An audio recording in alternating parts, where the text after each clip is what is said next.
So hey guys, how are you all? Welcome to. So we are back with a brand new movie on What If Harry x Hermione, but before we start, be sure to subscribe to our channel and like this video. Now let's begin the story. 9-year-old Harry Potter was mad, no scratch that he was furious. It was his birthday today, and like every year for so far as he could remember, none of his relatives made any notion of remembering his birthday. Briefly he wondered why he considered them relatives, because they sure didn't treat him like one. They made him do the cleaning, cooking, and he always had to do lots of chores while Dudley never had to do anything around the house. The thought of Dudley doing chores made Harry smile a little. There was no way that Dudley would do chores. He would throw a tantrum, yell, scream, and if that didn't work he would use the fake tears he was able to use so easily. Aunt Petunia was unable to resist her little Dudley when he cried, and Dudley knew it all too well, so when things didn't go his way he wailed and wailed until his parents indulged him. 2 weeks ago it had been Dudley's birthday and he got a mountain of presents, but Dudley wasn't happy with it because he didn't get the PlayStation he so badly wanted. When he asked his dad why he didn't get one, Vernon replied that he already got 20 presents, so the PlayStation would be too expensive to buy as well. Hearing that, Dudley turned on the tears and started crying while yelling that he didn't get the present he really wanted. After 10 minutes of playing pure brilliant comedy, both his parents promised that they would go out and buy the PlayStation and up to 5 games he wanted. After that, Dudley calmed down and asked for breakfast. Harry, however, never got any presents from his aunt and uncle. They didn't even wish him a good birthday. They just ignored him and give him the chores he had to do that day. So we find young Harry inside his cupboard, which was his room by the way, thinking about how unfair life was. He really didn't like being with his relatives, but since he was an orphan he didn't have any choice in the matter. He would have to wait until he was of age before he could leave this house and life behind him. Besides, his uncle had already warned him that the day he turned 18 was the day he moved out of the house. Harry was fine with that, the sooner the better, he thought. Harry laid on his cot just looking at the ceiling of his so-called bedroom when something landed straight on his face. Surprised, Harry jumped up and banged his head against the shelf just above him. Cursing and rubbing his head, he looked at what had fallen on his head. It seemed to be a very thick envelope made out of really weird material.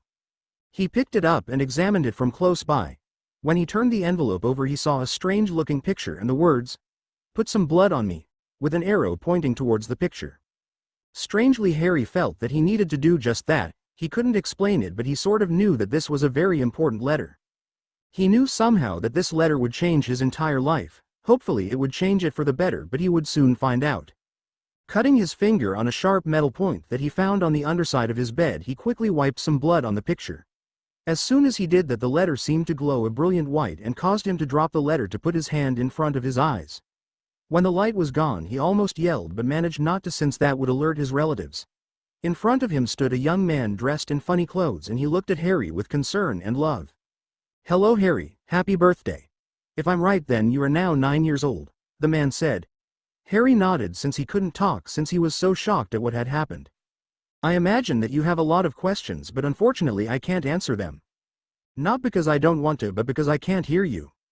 This is just a hologram sealed into this letter, but that's not important. Listen very well, Harry, this is extremely important. My name is Harry Potter, that's right, I'm you, but from the future. Now I know this may sound unbelievable, but it's true. Harry, you are a very special person. You are a wizard, Harry. Trust me when I say that magic does exist, but it's hidden from normal people like our relatives." Here the man snorted at the word relatives. 9-year-old Harry couldn't believe what he just heard. His future self had sent a letter to him. Not only that, he also told him that he was a wizard and that magic existed. This had to be some kind of joke or something, but deep inside he felt that it was true. "I know it seems unbelievable, but it's true. Now I need you to promise me that won't repeat to anyone whatever I tell you. This is important, Harry, promise me," the man said seriously. Young Harry just nodded, showing he promised not to tell anyone. "Good. First I will tell you something you always wanted to know. Your mom's name was Lily Potter. Your dad's name was James Potter, and they both loved you very much. Never doubt that, Harry. One day you will understand why I know this, but not yet," Harry from the future said. 9-year-old Harry just stood there with tears running down his cheeks. He had always wondered who his parents were and if they loved him. Now he had the answer he had been looking for. "The reason why I send this letter is that in the future you'll become a very strong wizard and you will have to fight a very strong Dark Lord.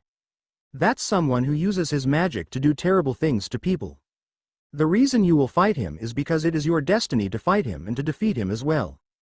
You won't be alone, Harry. You will have wonderful friends who will help you fight every step of the way. Unfortunately, while I managed to defeat the Dark Lord, it cost me almost every friend I had. One by one they got killed by our enemies. But the most painful loss was the death of the only woman we ever loved, our wife.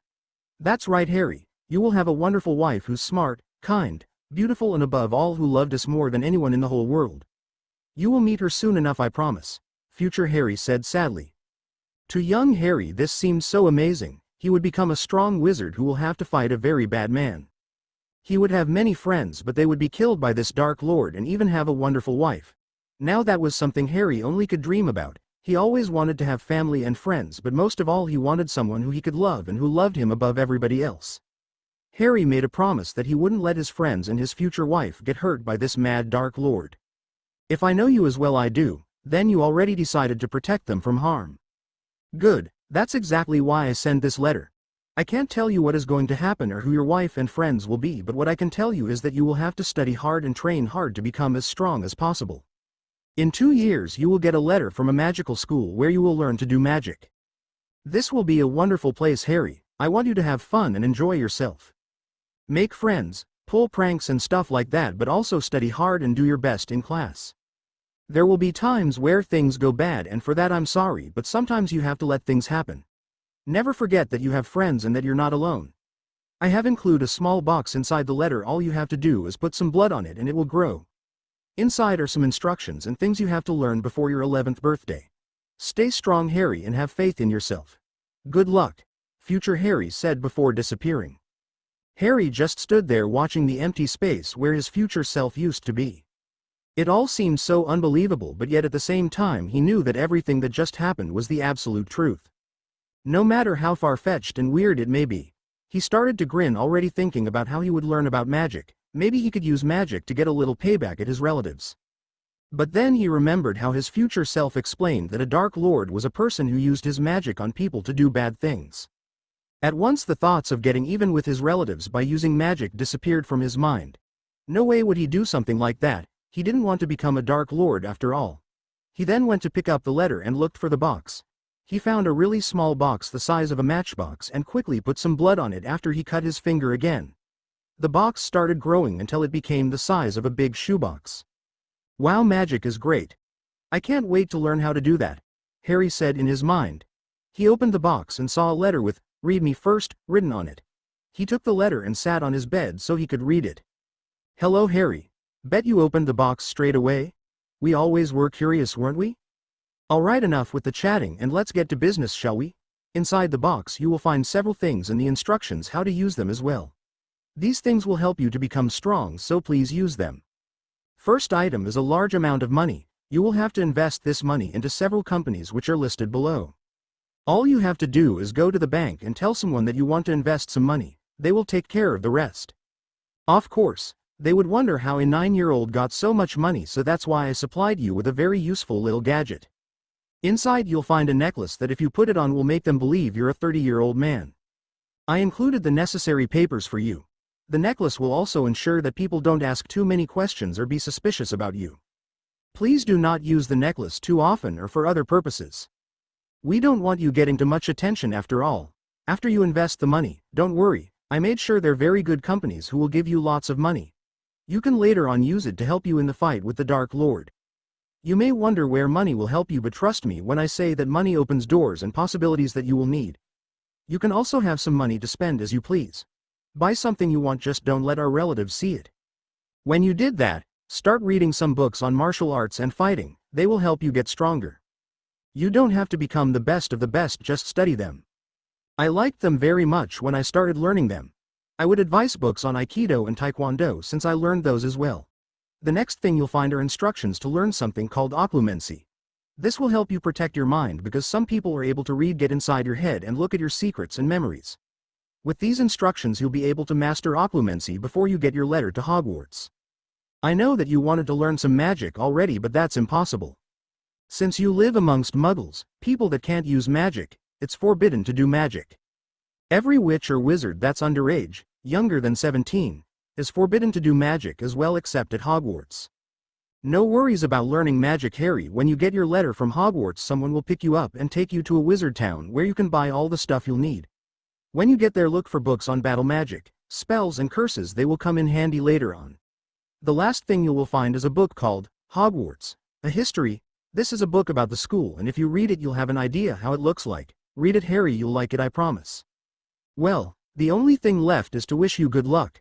I'm confident that you will make a very big difference and that the future will be much better thanks to you. Remember that you're not alone and protect those you love. Peace. This letter will self-destruct after you have read it. After reading the last line, the letter just went up in flames, causing Harry to let out a small yell from shock. Stupid future me, could have warned me, Harry thought. He then looked inside the box and saw several packets of money neatly tied together. With trembling hands he grabbed a packet of money and saw that each packet was worth £5,000. After shaking his head, he started counting how many packets there were so he would get the total amount of money. He counted 10 packets in total, making it to a total of £50,000. Harry couldn't believe what he was seeing. That was more money than that most people make in several years of working. On each packet he saw a name of the company he had to invest it in. Some company had 2 or 3 packets while some had only 1. He figured that he would go to the bank in the morning. He still decided to keep £1,000 hidden in his cupboard in case he needed something like books and stuff. He also found the necklace his future self had talked about. It seemed pretty ordinary to him, but if it worked that was fine for him. After that he looked through the notes on the occlumency, but seeing as it was already late he would have to start on it tomorrow. He quickly hid the box under his bed, knowing that none of his relatives ever came in here, so it would be safe. After that he took off his glasses and went to sleep. The evening had been very tiring and he was getting very sleepy. Not 2 minutes after he went to bed, Harry was asleep dreaming of witches and wizards.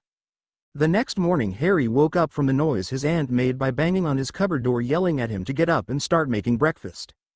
Harry groaned but got up anyway. After getting dressed he made his way over to the kitchen and started preparing breakfast for his relatives.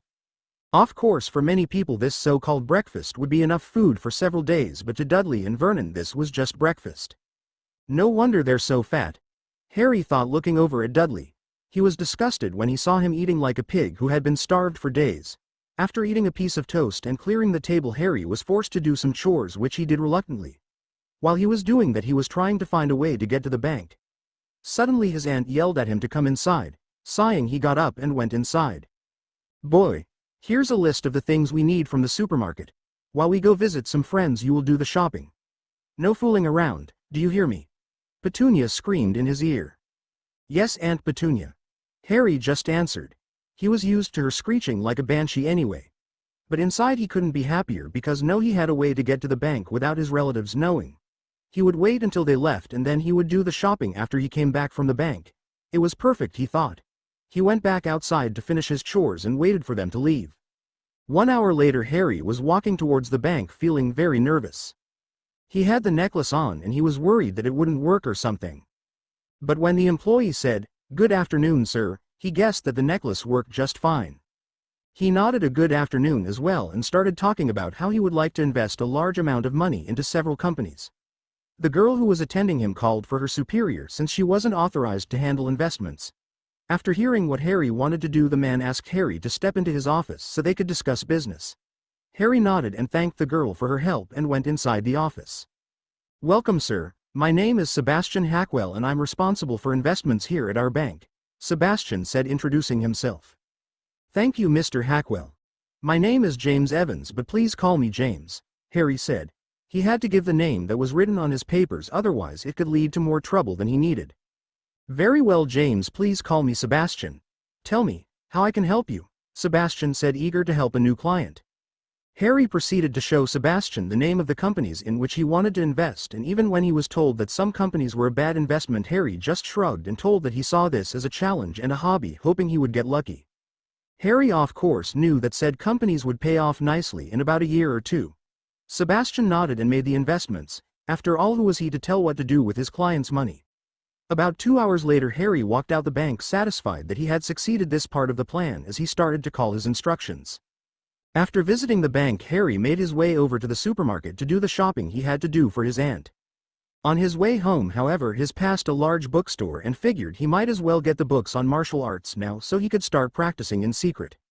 He quickly went inside and asked the man at the counter where he could find the books he wanted. The man showed him a shelf filled with books on martial arts, fighting, self-defense, weapons and much more. Harry just took books on Aikido and Taekwondo just like his future self had suggested, and after looking at some pages in the books he instantly liked what he saw. He could hardly wait to start practicing. If he got good enough, then maybe he could teach his cousin a lesson next time he got bullied. Although the punishment he would receive from his aunt and uncle made that idea less attractive.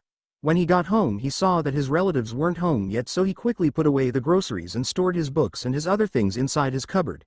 He had realized that once he was in his cupboard reading would be very difficult with only a small light, so he had bought a flashlight that worked on batteries while in the supermarket. He wisely paid for it with his own money. Later that night Harry was reading the instructions for learning occlumency. Luckily for him his future self had written them in understandable words since he still was a 9-year-old, a smart one yes, but still a 9-year-old. The instructions told him that he would first have to learn to meditate and relax before starting on building his defenses.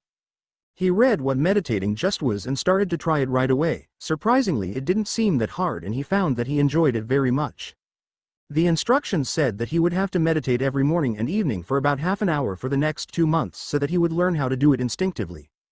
After that he would begin the next step of occlumency. Harry sighed knowing that the next 2 years would be filled with studying occlumency and martial arts as well as learning everything he deemed interesting in the Muggle world.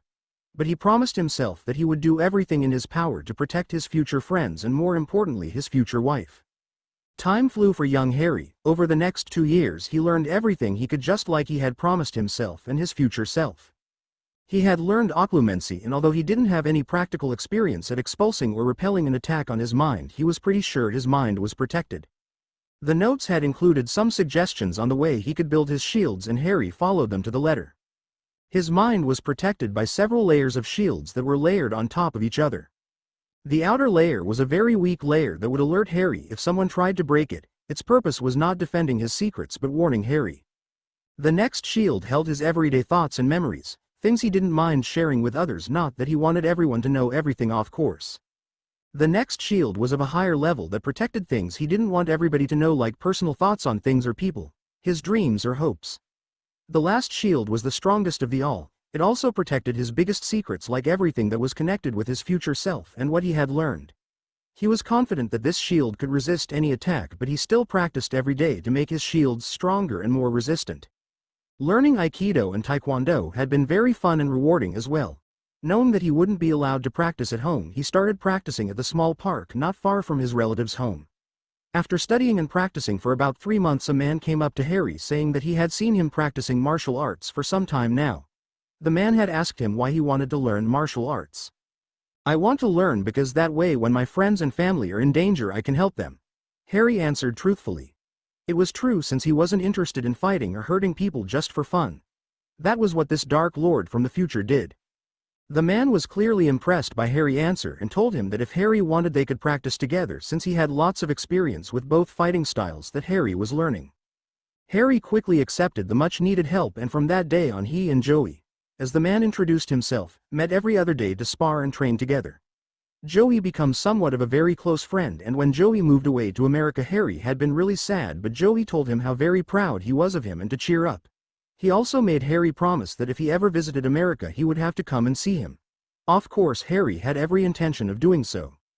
Harry's relatives were still as friendly as always, but it bothered him less than it used to. He just let them be and ignored them. Last week it had been Dudley's birthday, and once again he had gotten a mountain of presents, but it still wasn't enough for Dudley. Harry just shook his head, pitying his cousin for the lack of brainpower and common sense. Remembering this, Harry realized that his own birthday was coming up, and that meant that he would soon get his Hogwarts letter. He really wanted to go to Hogwarts after reading the book, Hogwarts, A History, for like 100 times. He wished to see the beauty of the castle and the Great Hall that he had read so much about. He would have to get some money so he could buy himself something. Money was not exactly a problem anymore to Harry. The investments he made 2 years ago had paid off greatly. He had a small fortune available to him under the name of James Evans. Harry, who didn't flaunt or boasted about the money, hadn't used any of it outside of buying books or some food, so he had plenty to spare. So he decided that if he was starting at Hogwarts he would need some new clothes. No way did he want to start his Hogwarts career in the old clothes he received from Dudley. He would see to that tomorrow, he thought. On the day of his birthday Harry woke up very early so he could go to the park to practice his martial arts, and also because he knew that the Hogwarts letter would be delivered by Owl. If his uncle saw that he would blow up, Harry was sure of that. So when he arrived at the park, he quickly did some warm-up exercises and run some laps around the park. Just when he was starting his third lap, an owl landed in front of him with a letter tied to her leg. He made his way over to her and asked the owl if it could stay until he read the letter. The owl hooted once, indicating that she understood his request. Harry opened the letter and started reading. When he finished the letter, he took out a pen and started scribbling a reply that hopefully would help him convince this professor to get him to Hogwarts. Dear Professor McGonagall, my name is Harry Potter and I just received this letter by owl. Is this all true? Because I never heard about magic being real before. My uncle always said that magic doesn't exist. If this is true, then I would love to come to your school starting on September 1st, but I'm afraid my uncle won't allow me. Maybe you could come and convince him?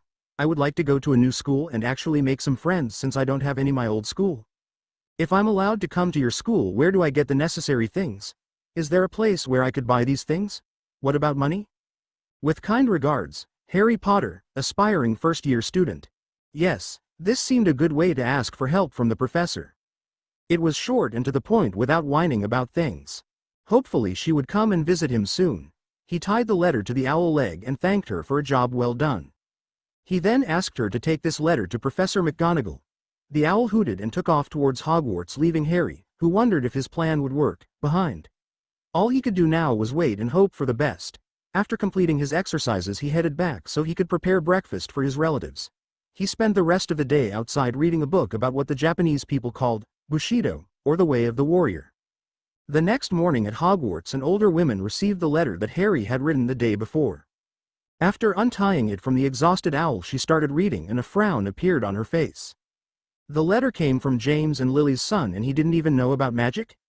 She should have known that those Dursleys would keep that from young Harry. Well, she wasn't going to stand for it any longer. She stood up from her chair and walked outside her office towards the gates of Hogwarts. She thought about informing Dumbledore, but since she was kind of in a hurry, she decided to inform him later on. She quickly apparated to where she knew Harry lived. Arriving, she made her way over to the front door and knocked. Vernon, who was enjoying a lazy Saturday morning, just yelled at Harry to open the door. Harry just got up from his seat and opened the door, wondering who it could be this early in the morning. When he opened the door, he saw a woman in some weird clothes, the same style his future self had worn in the hologram. His heart started to beat faster, hoping that this lady was his future professor. "Good morning, how can I help you?" Harry asked politely. "Good morning, Mr. Potter. My name is Minerva McGonagall and I'm here to help you convince your relatives so you can attend Hogwarts." McGonagall said, pleased that Harry at least had manners. "Really? You're really Professor McGonagall? Please come inside, my relatives are in the living room. I have to warn you though, they're not the friendliest people around, I'm afraid," Harry said, hoping that his uncle would at least be civil to the lady. "Thank you for the warning, Mr. Potter. I'm sure I can handle you relatives just fine, no worries. Shall we go meet them?" she said, already disliking the boy's relatives from the way she saw Harry react. Harry led her to the living room and opened the door for her. On one hand, he was impatient to see how his aunt and uncle would react, but on the other hand, he was a little worried. He had seen his uncle mad before, and it wasn't a pretty sight. His face would turn purple from anger and veins would start popping up in his neck. His aunt, however, only yelled and screeched bloody murder when she was angry. That was something he could deal with, but popping veins that were on the verge of exploding, no thank you. "Well, boy, who was it?" Vernon asked without looking up. Frankly, he couldn't care less. It was his lazy Saturday and he didn't want to be disturbed. But when he heard Petunia gasp, he looked up anyway. "What is going on here? Who are you? What are you doing in my house?" Vernon almost yelled at her. He recognized that this woman had to be a witch from her clothes. Petunia had told him about those freaks. No way was he going to accept one in his own house. "Good afternoon, Mr. and Mrs. Dursley. My name is Minerva McGonagall and I'm a professor at Hogwarts. I'm here today to inform you that Mr. Potter here has been accepted to attend Hogwarts starting this September," McGonagall said calmly.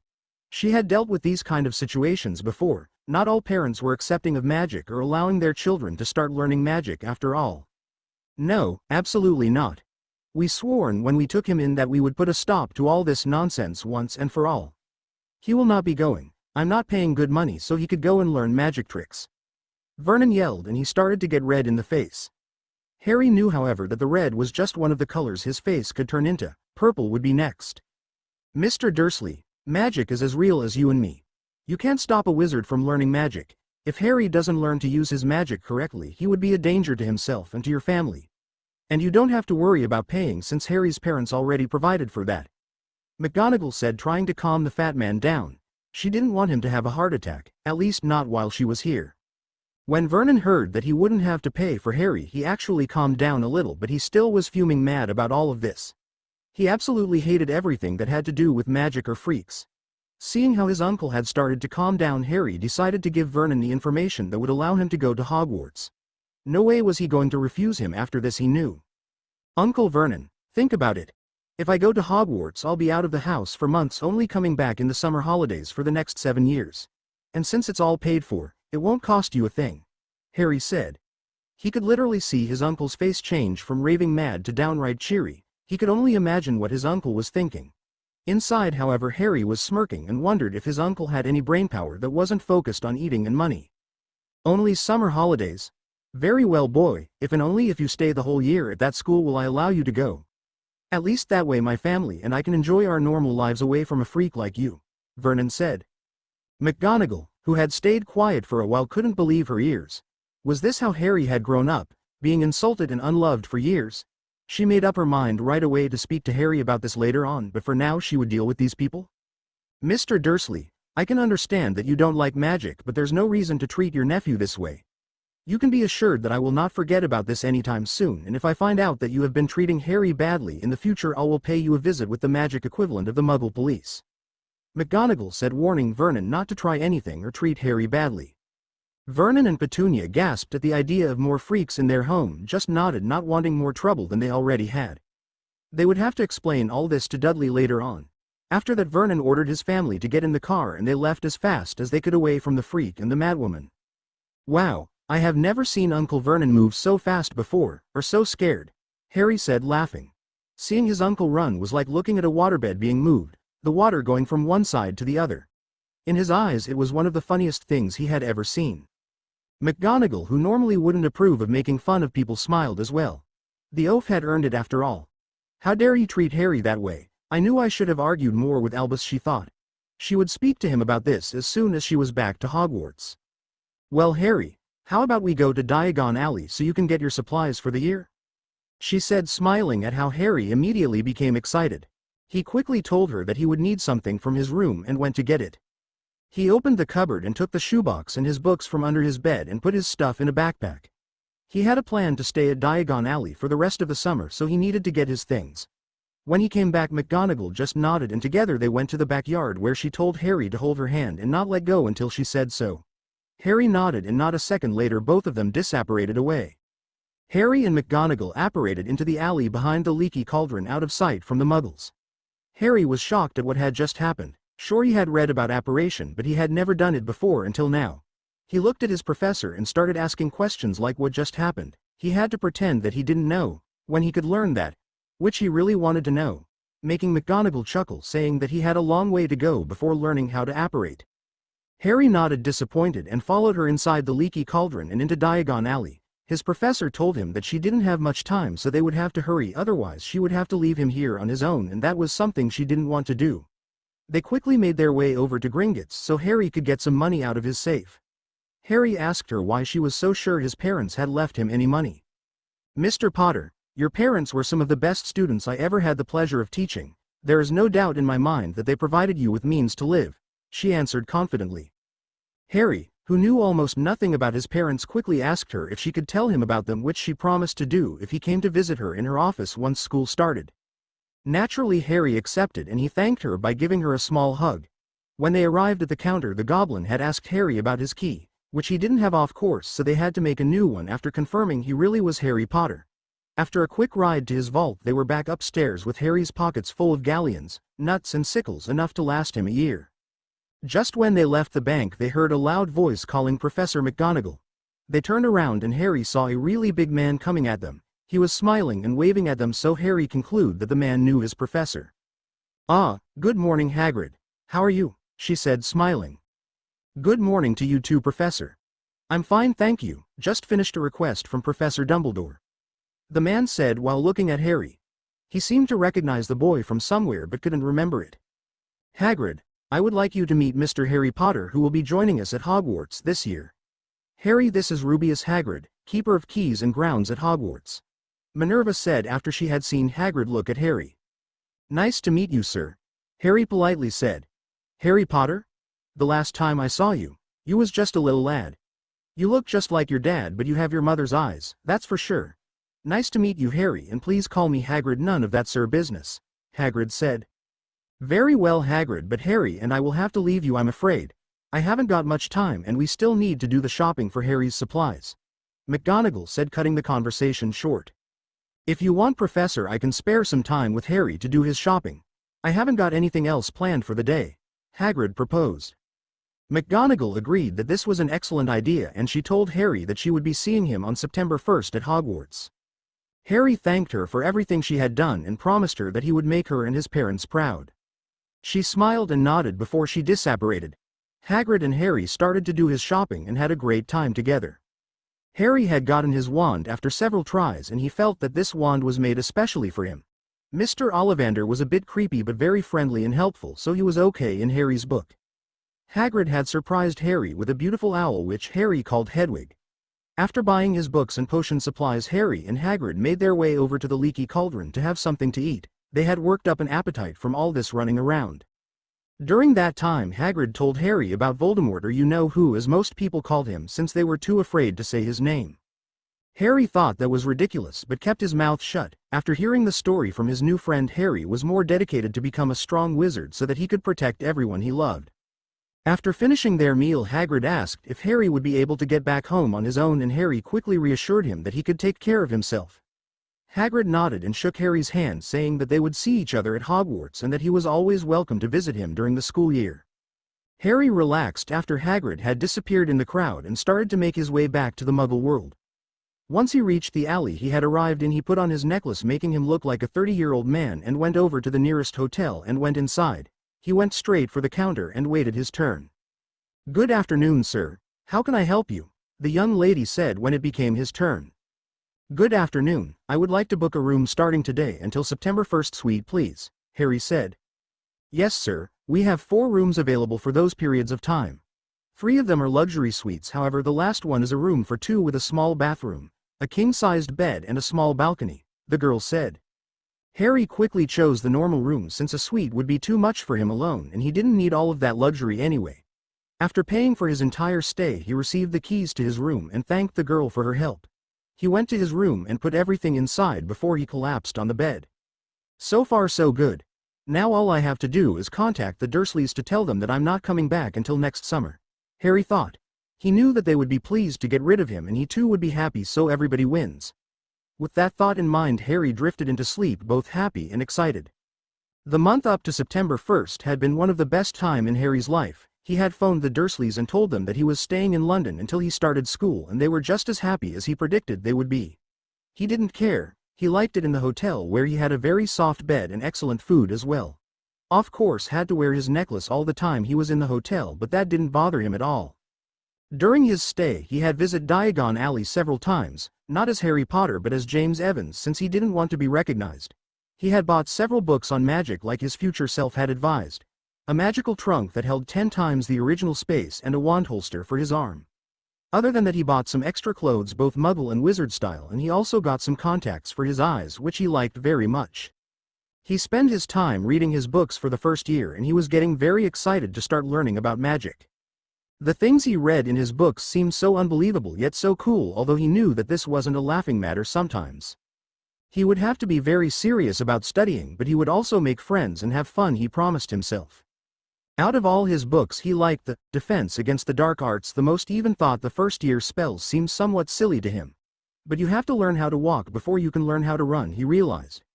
The second book he liked was his Transfiguration book, which was taught by Professor McGonagall. Being able to transfigure something in something else just opened up possibilities Harry never thought possible. There were some things he didn't like, however, like the fact the magical world still used a quill and parchment. He had tried to write with the quill, but he just didn't succeed in writing fluently and quickly, and the mess he made with the ink really made him wonder why anyone would use this.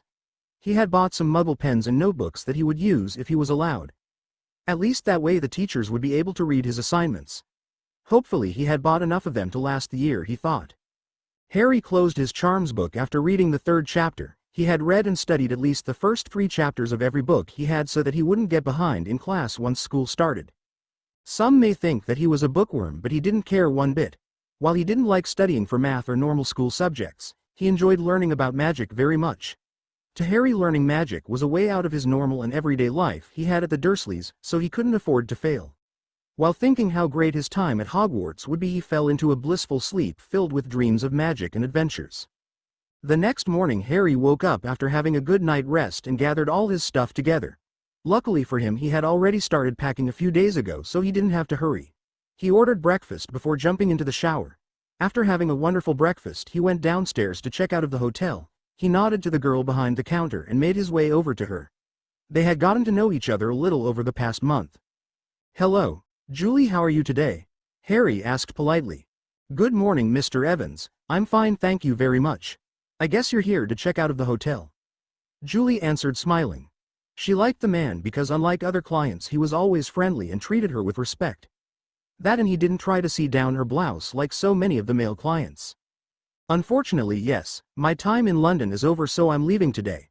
I want to thank you for your help and everything you've done for me over the past month," Harry said, and he gave Julie a small bouquet of flowers that he had bought just for her. "Mr. Evans, you shouldn't have, but thank you very much for the flowers, they're wonderful," Julie said, surprised while smelling the flowers' aroma. After some more minutes of small talk, Harry bid his goodbye, promising that if he ever was around he would come and visit her. He picked up his bags, went outside and called for a taxi who would bring him to King Cross Station. They arrived about 10 minutes later with plenty of time to spare before the train left. Harry unloaded his bag and put them on a cart, but before he went inside the station he opened Hedwig's cage and asked her if she wanted to fly to Hogwarts or take the train ride with him. Hedwig nibbled his ear and took off, indicating she would rather fly. Harry watched his friend fly through the sky, happy that she could spread her wings. He went inside the station and started looking for the platform 9 3/4. Briefly he thought about asking one of the people who worked at the station, but he realized that they wouldn't know anything about such a platform. Just then he saw a family who carried about the same luggage as he was, so he made his way over to them. "Excuse me, are you looking for platform 9 3/4 as well?" Harry asked quietly so that only they could hear it. "Why, yes, we are.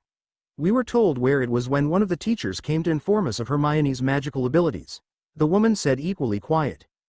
"Could I come with you? I haven't been told where to find it," Harry asked. It was true, neither McGonagall nor Hagrid had told him where the platform exactly was. "Of course, follow us. So you are starting Hogwarts as well this year. My name is Emma Granger and this is my husband Dan and our daughter Hermione," she said, introducing her family. She wondered where the boy's family was. No child should be alone with no one to say goodbye to, in her opinion. "Nice to meet you all. My name is Harry Potter," Harry said, introducing himself.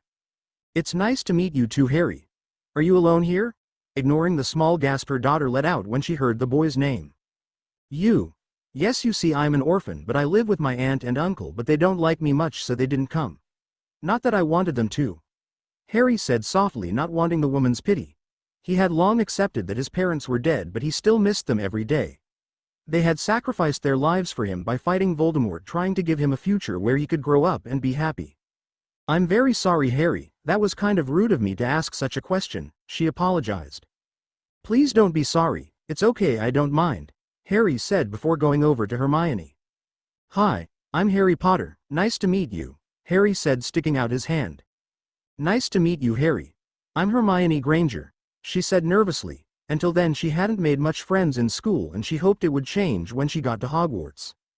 The 4 of them quickly went through the barrier and came out on the other side, where they saw a lot of families saying goodbye to their children, brothers and sisters. Right in front of them stood a magnificent train with a steam engine puffing, waiting to depart. The Grangers and Harry stood in awe at the old train for a few moments before they made their way through the crowd. Hermione's dad helped them put their luggage away and together they went back to the platform to say goodbye. "Well, this is it, honey. Have a great time and study hard, but try to have some fun as well. We expect some letters once in a while to know how you're doing," Emma said, hugging her daughter.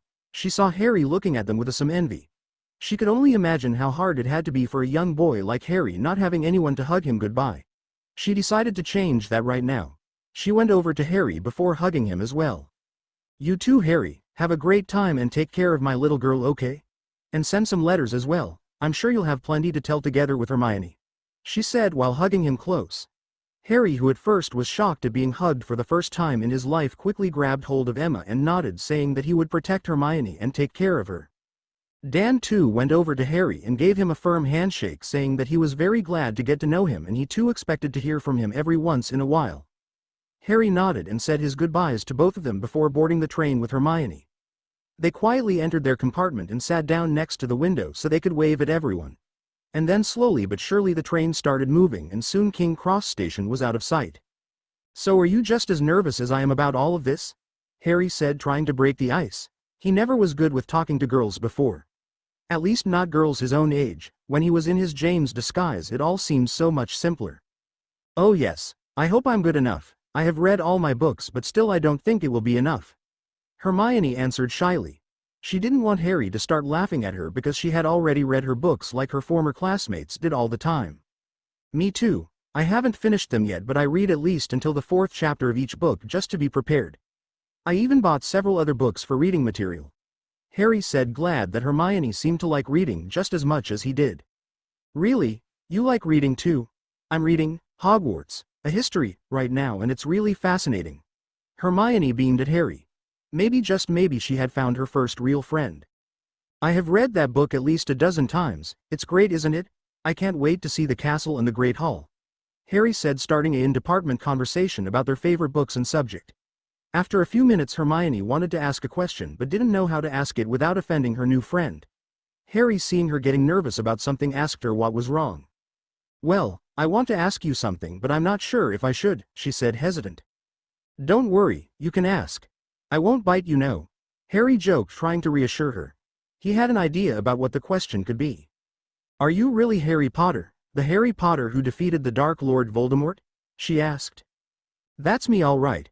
But before you think I'm a show-off or something, I can assure you that I don't like the fame or the stares that comes with it. I don't even remember anything about that night. I'm just Harry, nothing more, nothing less. And please don't believe what was written in all those books. It's absolutely rubbish and lies, since nobody knows what happened and I'm the only one who survived, and like I said, I don't remember anything."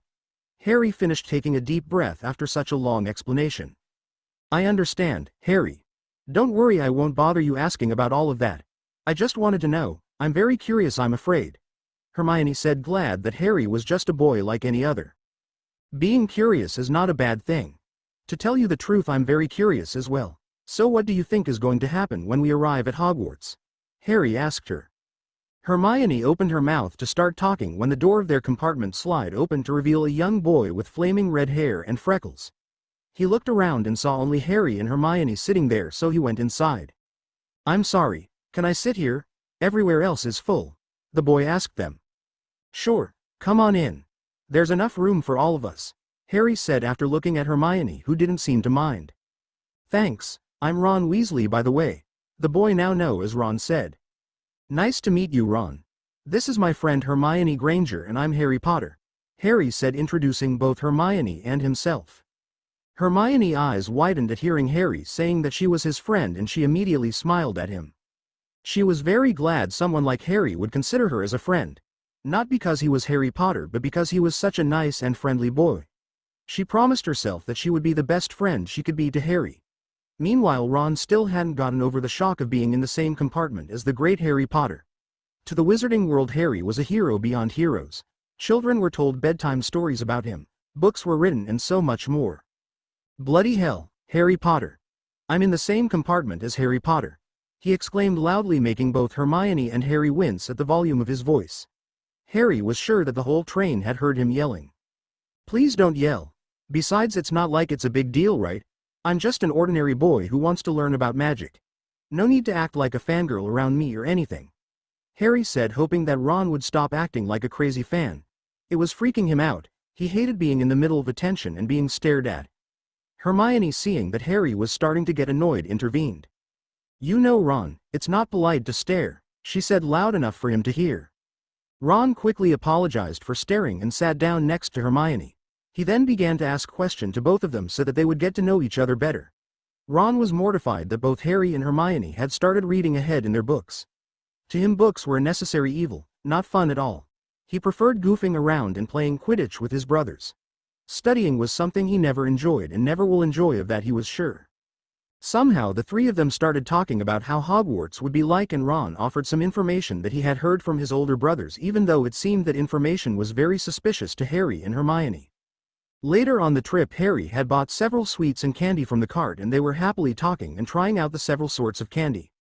Harry's favorite was without a doubt the chocolate frog, not because of the card that came with it but because the frog could move around. Hermione too was amazed at seeing all the different kinds of magical candy, even if she only ate one or two things.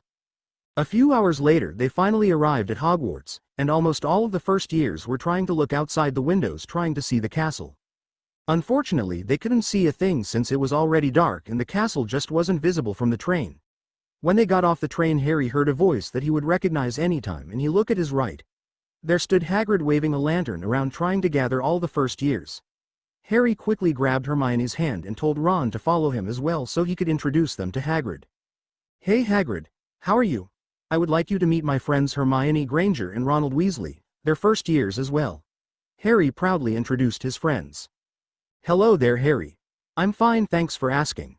It's nice to meet your friends as well, but for now get inside a boat so we won't be late," Hagrid said while ushering the kids into a boat.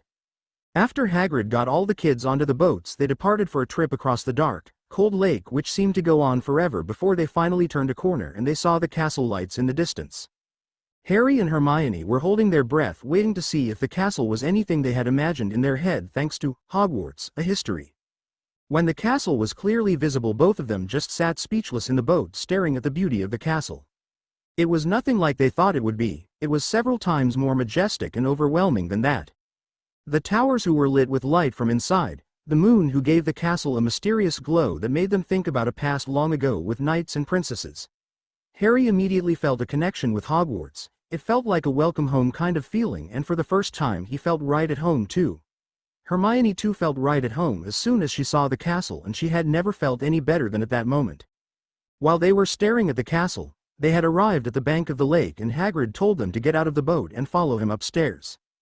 Still in a daze, the kids followed, speaking loudly about the thing they saw along the way. They saw moving portraits, speaking statues and much more. For those who had grown up in the Muggle world, this all seemed so fantastic and new, so they were very surprised by all these things, while kids who came from the magical world had been used to all this. Hagrid led them into a large room and told them to wait right there until someone came and get them. He wished them the best for the sorting and left the room. Harry and Hermione were whispering about how great Hogwarts was until a blonde boy made his way over to them. Harry recognized the look on the boy's face from miles away. This guy would be trouble. Harry just knew it. He could feel it too. The blonde boy was obviously quite confident and arrogant by the way he strutted over towards them with his head held high and his nose in the air. Harry sighed. He knew this type of person all too well. He was one of those people who thought they were better than most people because they had more money, more fame, and viewed anyone as trash unless they were of the same standing. "So, it's true then? Harry Potter has come to Hogwarts." The blonde boy sneered at Harry. Immediately most of the kids started whispering and staring at Harry, who just sighed. He just had to say that aloud. Why was him being here such a big deal to these people, he wondered. "My name is Malfoy, Draco Malfoy," Draco said while sticking out his hand. Harry snorted inside. If this guy thought they would become friends, he had a wild imagination.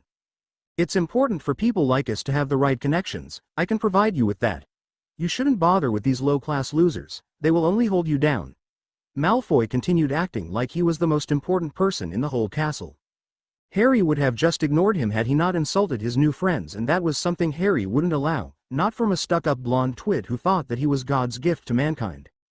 He was going to nip this in the bud before this became a too big problem to deal with. He turned towards Malfoy and stared him right in the eyes, not blinking, just waiting for Malfoy to react. It didn't even take 5 seconds before Malfoy started to feel uncomfortable and looked away. Harry took a step forward so that he was right in front of Malfoy. "Malfoy, right?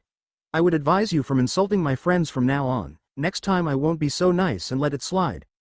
I don't care who you are, insult my friends again and I won't be so nice," Harry said politely, but everyone understood the message. Don't mess with me or my friends.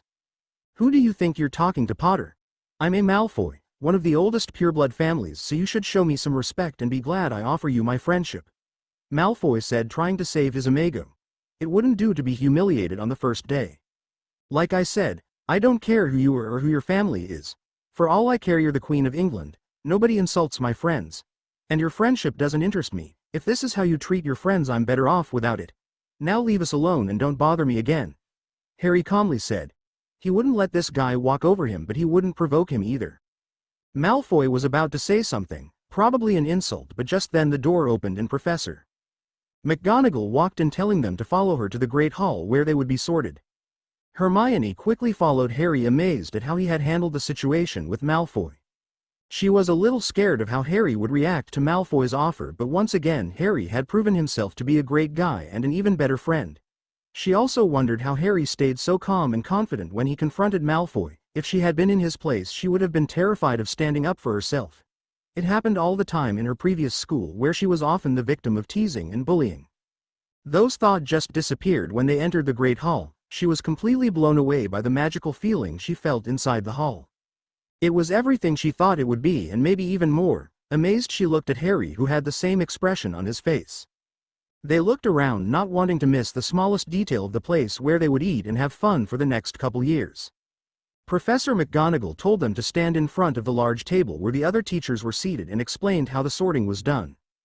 After her explanations, she started calling the students one by one and placed the hat on their head. One after another, students were sorted in Gryffindor, Ravenclaw, Hufflepuff and Slytherin, and when Hermione was called, she nervously made her way over. Harry wished her good luck and told her she would do fine. She gave him a small smile and sat on the small stool before the hat was placed on her head. "Well, what do we have here? Very interesting indeed, young lady. A great thirst for knowledge, loyal to those you love, and courage. Yes, lots of courage. Now where to put you?" Hermione heard in her head. At first she was startled, but quickly realized that this was the hat who spoke to her. But before she could say something, the hat yelled out, "Better be Gryffindor," sounded throughout the hall. Harry and the students at the Gryffindor table started clapping, and Hermione made her way over to the table, quickly sitting down. She nodded at Harry, showing she was okay. He smiled and turned back towards the sorting. Finally, after several more students, it was his turn. "Potter, Harry," McGonagall called out, and like magic the whole hall became quiet, everyone trying to see where the famous Harry Potter was and what he looked like. Students started whispering and talking amongst themselves, and when Harry finally stepped forward, it became quiet once again. To Harry, this had to be one of the most embarrassing moments of his life. He hated being in the spotlight, and right now he was in the middle of it. He sat down and waited for the hat to be placed on his head. "Oh my, this is quite unexpected. Such a well-protected mind you have, young Harry. Occlumency. I wonder where you learned that." A letter from yourself? Amazing." The hat started. "Please don't tell anyone about that. Nobody can know about this. It would bring much trouble," Harry pleaded with the hat. He wondered if his occlumency shields weren't as strong as he thought they were. "Don't worry, Mr. Potter. Your secret is safe with me. And don't worry about your shields. I'm built to pass through that kind of shields. Now where shall I put you? You have the qualities of all four houses after all," the hat admitted. "Well, I was hoping to be in Gryffindor like my parents and my friend Hermione," Harry said, hoping the hat would agree. "Yes, you would do very well in Gryffindor. Lots of courage and bravery, and you and Miss Granger will definitely work well together." "Very well then." The hat chuckled before yelling out Gryffindor. Harry thanked the hat and walked over to the Gryffindor table, who was currently going out of their mind, yelling and screaming, "We got Potter." Harry just sighed and sat down next to Hermione, who was obviously very happy that they got sorted in the same house. After that, the sorting went pretty quickly, and finally it was time to start dinner. Harry was famished and couldn't wait for the food to arrive. He saw the old man in the middle stand up and assumed that this was Dumbledore. "Welcome to our new students, and welcome back to our old students. There's a time for talking, and this is not it. Enjoy the food." And he made a big gesture with his arms, and the food just appeared on the table. Harry didn't have to be told twice and started filling up his plate with delicious-looking food. All the students were having a great time talking to each other about their holiday adventures or getting to know each other. People were laughing and having fun. Harry looked at his right and saw Hermione enjoying some pumpkin juice, and a bit further Ron was attacking a whole plate of food all by himself. It looked like he hadn't eaten in days by the way he was shoveling food into his mouth. Several students were watching with a look of pure disgust on their face, and Harry wondered if Ron had been taught table manners as a kid. Hermione had seen Harry looking to her right and looked what seemed so interesting. When she saw Ron, she quickly turned back, revolted that someone could eat that way. Seeing the look on Hermione's face made Harry laugh, and she too couldn't hold back a chuckle. After a while, Harry started talking with one of the older students called Percy Weasley, who explained that Ron and the twins a little further were his younger brothers. He warned Harry for the twins since they liked to play pranks on people all the time. Harry nodded, already thinking of how he should get to know them since he loved a good prank once in a while. He then started asking about the teachers, eager to get to know who was who, and Percy started by describing them one at a time. But when they came to the resident potion master called Severus Snape, things got a little weird because once Harry looked over to him, he found the man staring at him. Harry was surprised that the man had a hateful look in his eyes, a look of pure dislike and contempt, a look Harry knew all too well thanks to his relatives. He wondered what he had done to make the man hate him or dislike him that much. Couldn't be something bad since he had never met the man. He asked Percy a bit about the potion master, and the things he heard weren't reassuring to say the least. Just then he dared to take one look at the man and instantly felt a sharp pain in his head where his scar was. Harry winced and a small yell of pain escaped his mouth, causing Hermione to ask if everything was all right. Harry quickly reassured her by saying he had a small headache. Finally everyone had stopped eating. Even Ron had finally satisfied his hunger, and the headmaster started talking about how glad he was that everyone was there, and he gave a few warnings like not to go into the Forbidden Forest or the third floor, which was strictly forbidden this year. After that he made every student sing the school song, which sounded horrible thanks to everyone just singing off key and with wrong timing, but Dumbledore seemed to think it was just wonderful. He then dismissed them, sending them to their beds since classes started early the next morning. Harry and Hermione quickly agreed to meet at 7 a.m. to have breakfast together and went to bed, both impatient to start learning about magic. After a wonderful rest in a soft bed, Hermione woke up about 20 minutes before she had to meet up with Harry for breakfast. She had met her roommates, and while they seemed very nice and friendly, they were a whole lot different than she was. Her roommates had talked for an hour about makeup, boys, fashion and girls stuff. Hermione, however, never was really into fashion and all that girl stuff. No, she preferred reading a good book instead of wasting hours deciding what clothes to wear or in what color she wanted to paint her nails. But in the end she thought that she could become friends with them even if they would never be the best of friends. After taking a quick shower and getting dressed, she went downstairs to the common room to wait for Harry. However, when she arrived, he was already waiting for her while reading a bit in his potion book. "Good morning, Harry. Didn't expect you to be here already. Sorry if I made you wait," Hermione said. "Don't worry, Hermione. I'm used to getting up early, so I just couldn't sleep anymore." "Did you sleep well?" Harry said, putting his book down. He was used to getting up early to prepare breakfast for the Dursleys, so he couldn't sleep much longer than 6 a.m. "I slept well. The beds are really soft here, aren't they? How about you?" she asked. "Well, once I got used to Ron's snoring, I slept very well.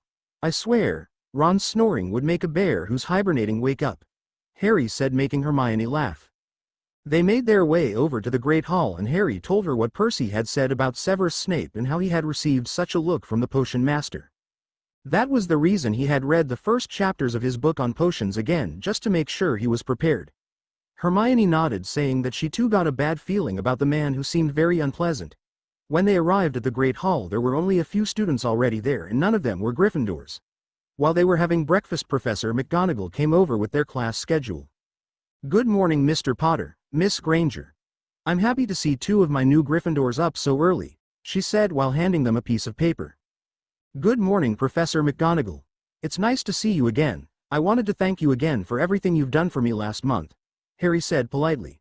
He really liked her. She had a strict appearance, but she was really friendly and helpful to him.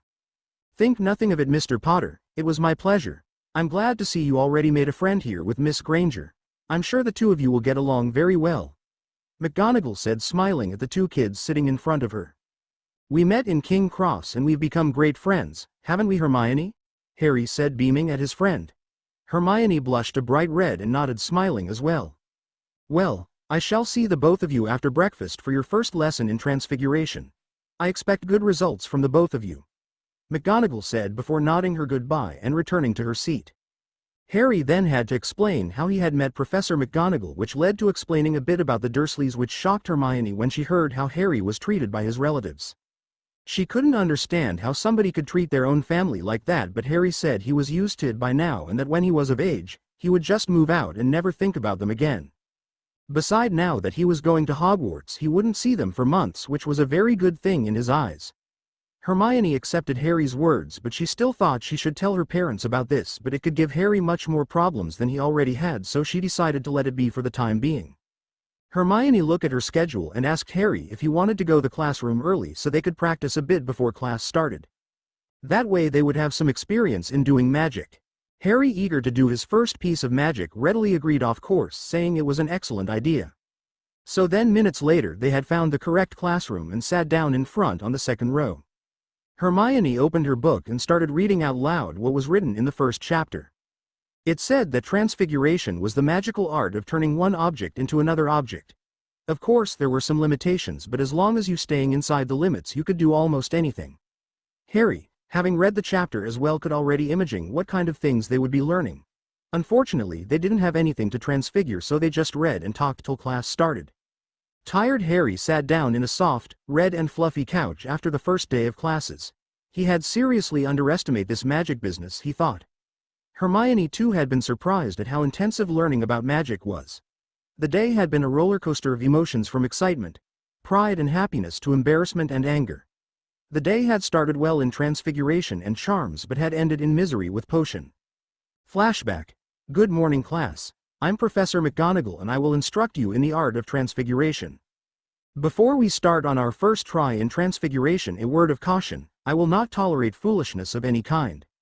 Transfiguration is an important part of magic and therefore can be dangerous if used in the wrong way.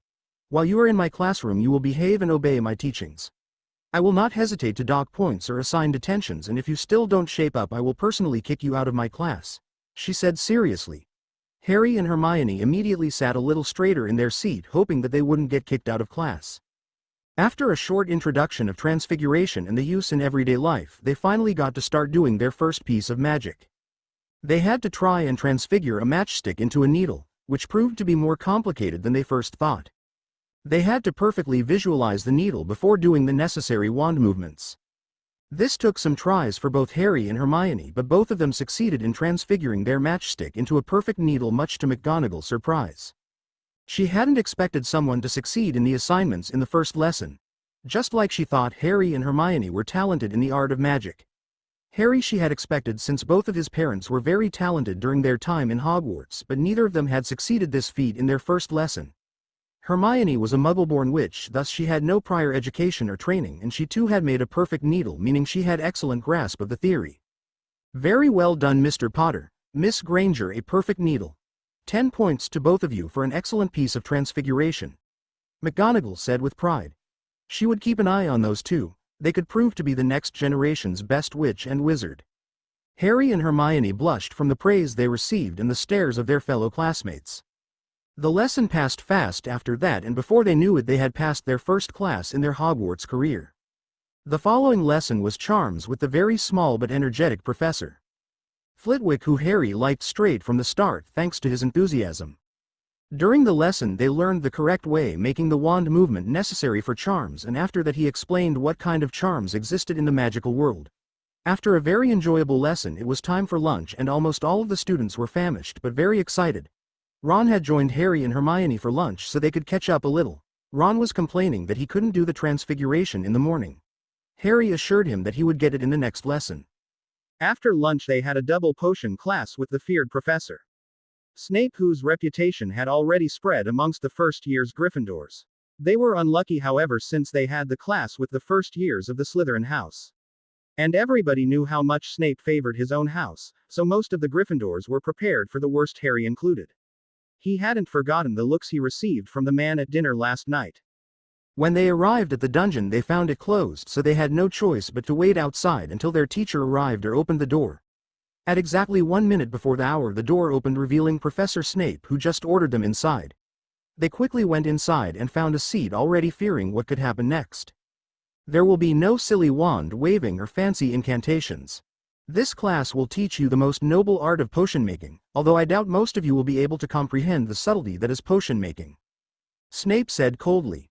Nobody dared to move, cause none of them wanted to be the victim of Snape's anger. I will teach you how to bottle fame, brew glory, or to stop her death. Now, let's see what you dunderheads know about potions, Snape said while scanning the crowd for a victim he could use. Suddenly a sneer developed on his face, indicating he had found the unlucky student. Most of them were already trembling and hoping that they wouldn't get picked. Ron especially was very nervous since he knew absolutely nothing about potions or potion making. Potter. Yes, Our resident celebrity, what an honor to have you in my class. Snape said sarcastically, showing that he didn't consider it an honor at all. Tell me, what do I get if I added powdered root of asphodel to an infusion of wormwood? He said, sneering, since he thought Harry was just a dunderhead like the rest of them. It would result into a powerful sleeping potion known as Draught of Living Death, sir. Harry said, feeling immensely glad that he read over the first few chapters of his book that morning. He inwardly smiled because Snape's face betrayed that he didn't expect Harry to know the answer. Well, look at that. Potter can be taught. Lucky shot, I'm sure. Next question, Potter. Where would you look if I asked you for a bezoar? Snape said again at Harry. I believe a bezoar is a stone that is very effective against most poisons, and it can be found in the stomach of a goat, sir. Harry answered confidently, knowing he had given the correct answer. Lucky again, Potter. What's the difference between monkshood and wolfsbane? Snape said, starting to get irritated at the boy. Harry didn't know that one since he hadn't reached that chapter yet, so thought about it for a moment, but nothing came up, so he had no choice and said he didn't know the answer to that question.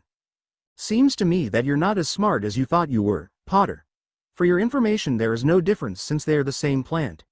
Snape sneered at Harry, and some Slytherin students started snickering at Harry.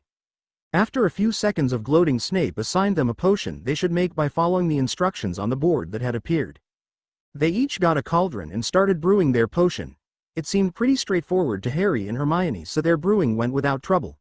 That couldn't be said for Ron and a boy named Neville Longbottom, who both were submitted to Snape's ice-cold glare after their cauldron exploded, making a mess in their corner of the room. Both of them got detention and point reduction from Gryffindor. End flashback. It was now the last day of their first week at Hogwarts, and Harry was getting very excited about the next lesson. Today they would learn how to fly on a broomstick. Ever since he heard about it, Harry had been fascinated and was anxious to try it. Hermione, however, was not so happy about having to learn how to fly, and it took Harry a few hours of asking and begging to find out the reason for Hermione's fear. She was afraid of heights and was terrified of falling off the broom, but Harry managed to calm her down by promising her that he would stay with her every step of the way. Professor Hooch ordered all of them to line up next to a broom that laid on the ground and place their hand right above it. Then she told them to concentrate and say, "Up." If they did it correctly, the broom would raise into their hands. All of the students started to yell and scream, but for most of them the broom just refused to move even an inch. Harry, however, who had experience with mediation, just closed his eyes and relaxed for a second before giving the command, and the next thing he knew his hand held the broom. When he looked around him, he saw that he was the first to succeed. He laughed softly when Ron's broom hit him square on the nose, causing Ron to yell out in pain. He saw that Hermione was having trouble, so he went over her. He somehow that her fear of flying was hindering her in succeeding. Hey Hermione, how are you doing? Any luck? Harry asked, even if he already knew the answer. No, it just won't move. I don't understand, what am I doing wrong? She said, irritated that she couldn't get the broom to move. Let me tell you how I did it, maybe that will help. Alright, first just close your eyes. Okay, now picture the broom lying on the ground in your mind. Do you see it? Harry said. Hermione nodded, showing she understood. Good. Now picture the broom floating up until it reaches your hand. Now, picture it while focusing on your magic and then say, up. That should do the trick. Harry said, confident that his friend would succeed. Hermione listened to Harry's words and started picturing how the broom would float into her hand. After a few times she deemed herself ready to try it for real. So she concentrated on her magic and said, up, while imagining the broom to go up. She was totally surprised when she felt the texture of the wooden broom in her hand.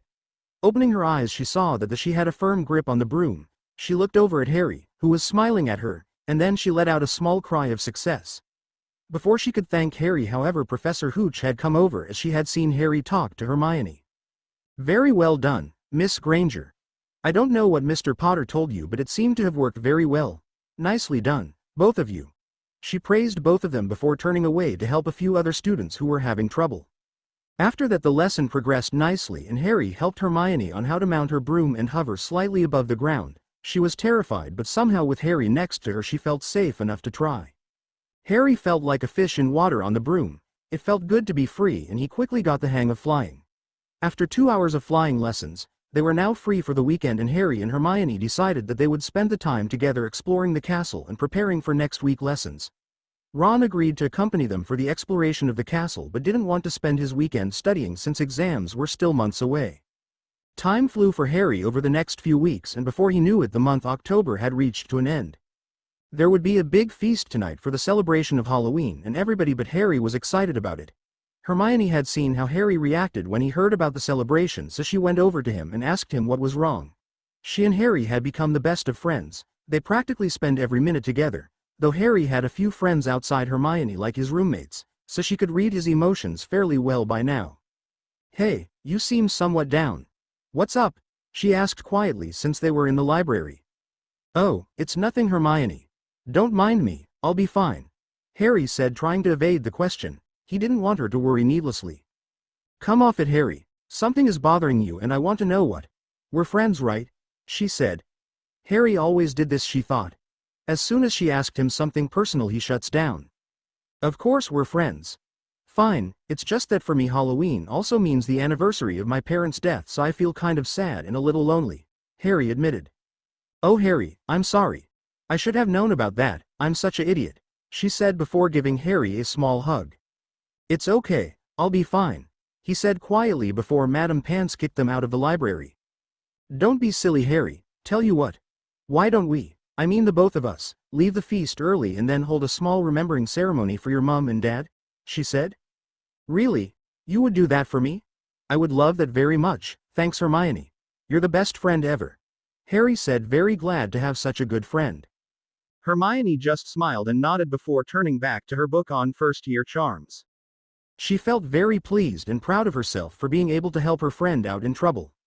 Harry too started reading again in his book called Curses and Spells for the Young Warrior.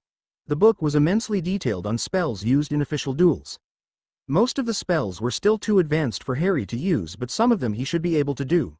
Like the cutting curse, which was a low-level curse but a very efficient one. He had also started learned a spell that would create a shield in front of him called Protega, which he definitely wanted to master. So a few hours later, Harry and Hermione slipped out of the Great Hall and went to an unused classroom and held a small ceremony to pay their respect to Harry's parents. They each said a little prayer and thanked them for their sacrifice. Harry also promised to make them very proud of him, while Hermione promised them to protect Harry from danger. After a few moments of recollection, both of them stepped outside the classroom and made their way over to the Gryffindor common room. Along the way, however, Harry and Hermione started to smell something, and it seemed the smell was getting stronger and stronger as they walked. All of a sudden they heard a loud noise, something that sounded like a loud grunt. Not only that, they heard footsteps coming their way. Harry had a bad feeling and grabbed hold of Hermione's arm, preventing her from turning around the corner.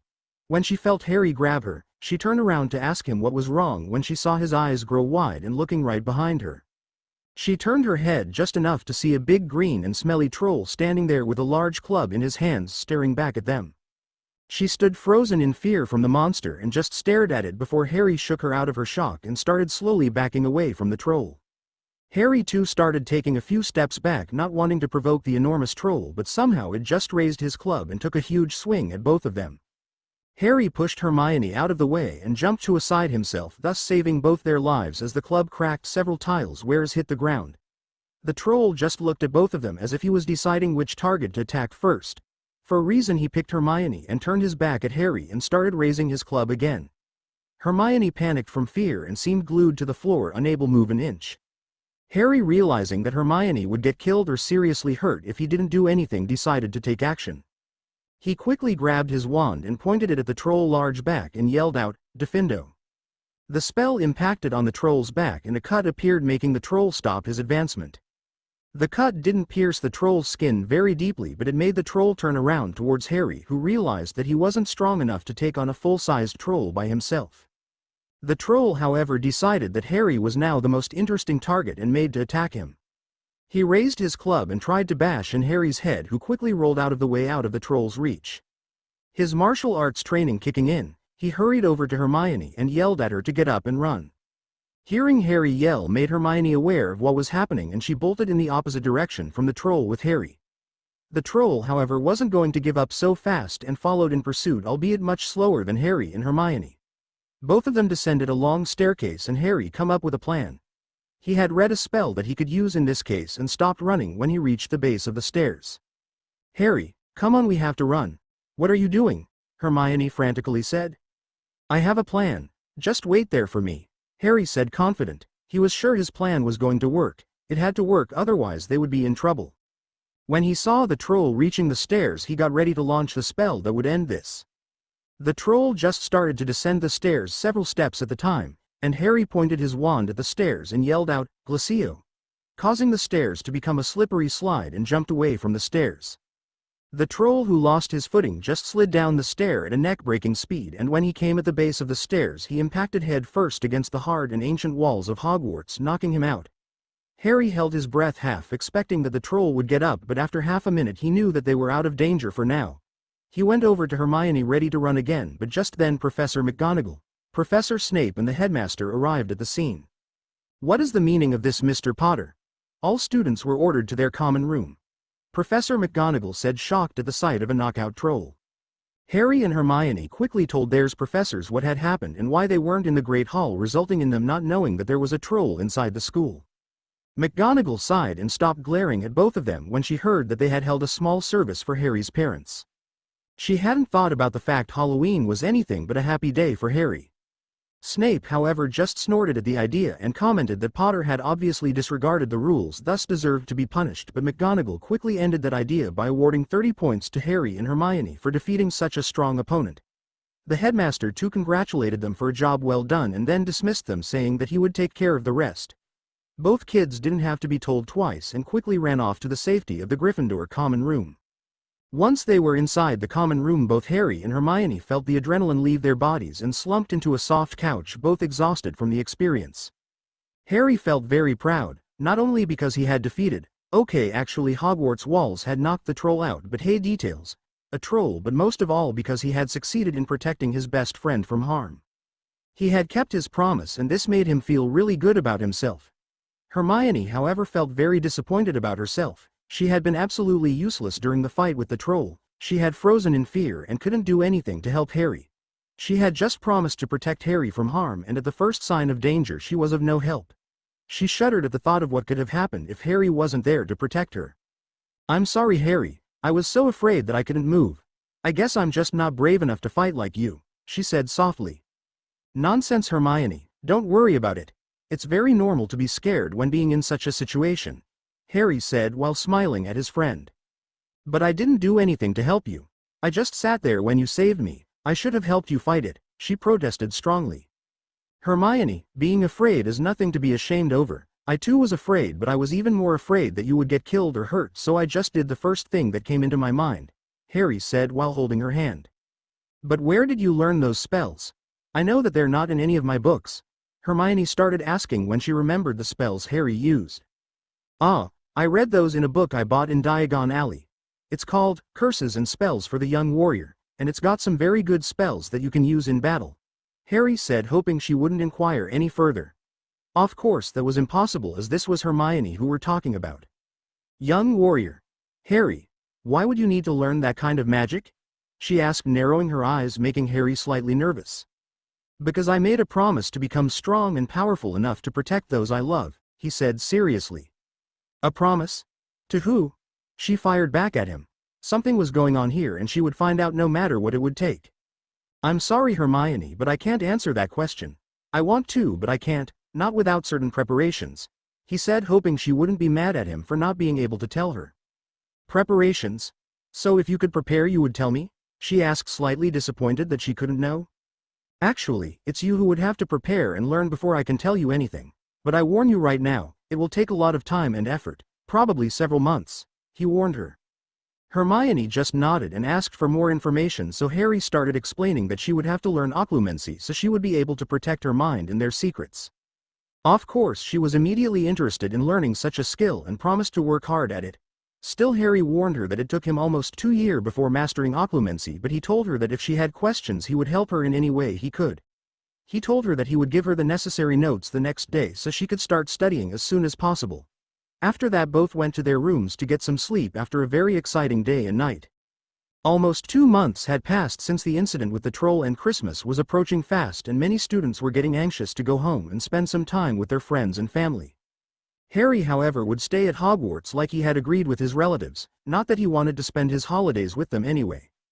No, Harry had enough things going on to spend his time well at Hogwarts. Harry was currently helping Hermione with her occlumency, which was going very good, he had to admit.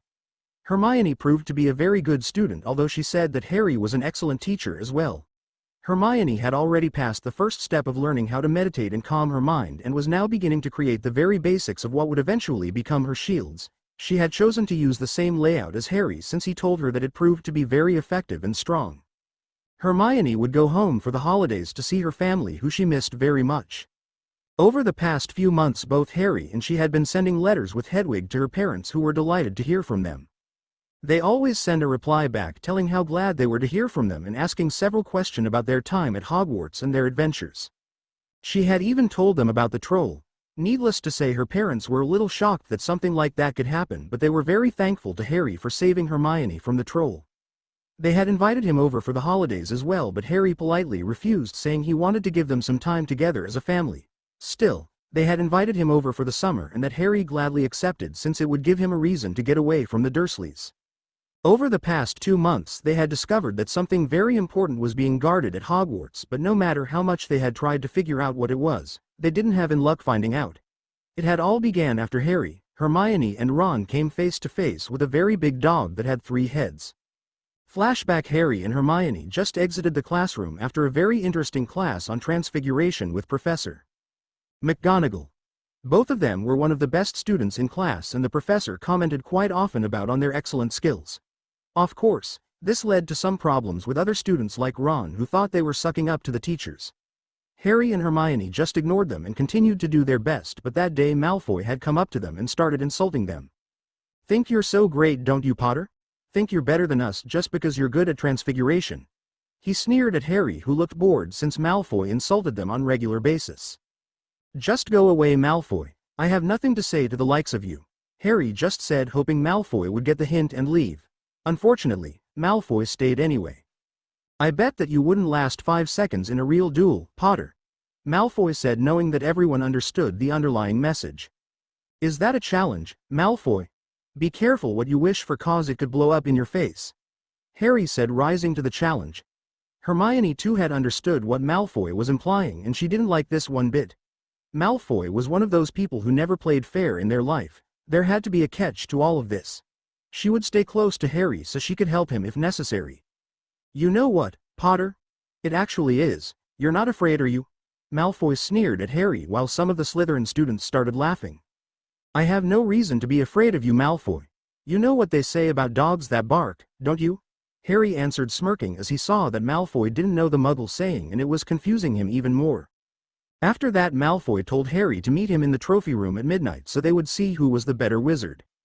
Malfoy said that he would take Grab as his second in the fight. Harry too needed a second, and he was surprised when Hermione stepped up and pronounced herself as his second. He was very glad for that, since she too had been studying very hard and both of them knew a lot of spells no first year should know or should be able to perform. When Malfoy had left, Hermione voiced her concerns, saying that most likely this was a trap to get them in trouble. Harry replied that he had the exact same thought, but reassured her that he had a plan of some sort. Neither of them had seen that Ron had followed the conversation and was looking to be part of this as well.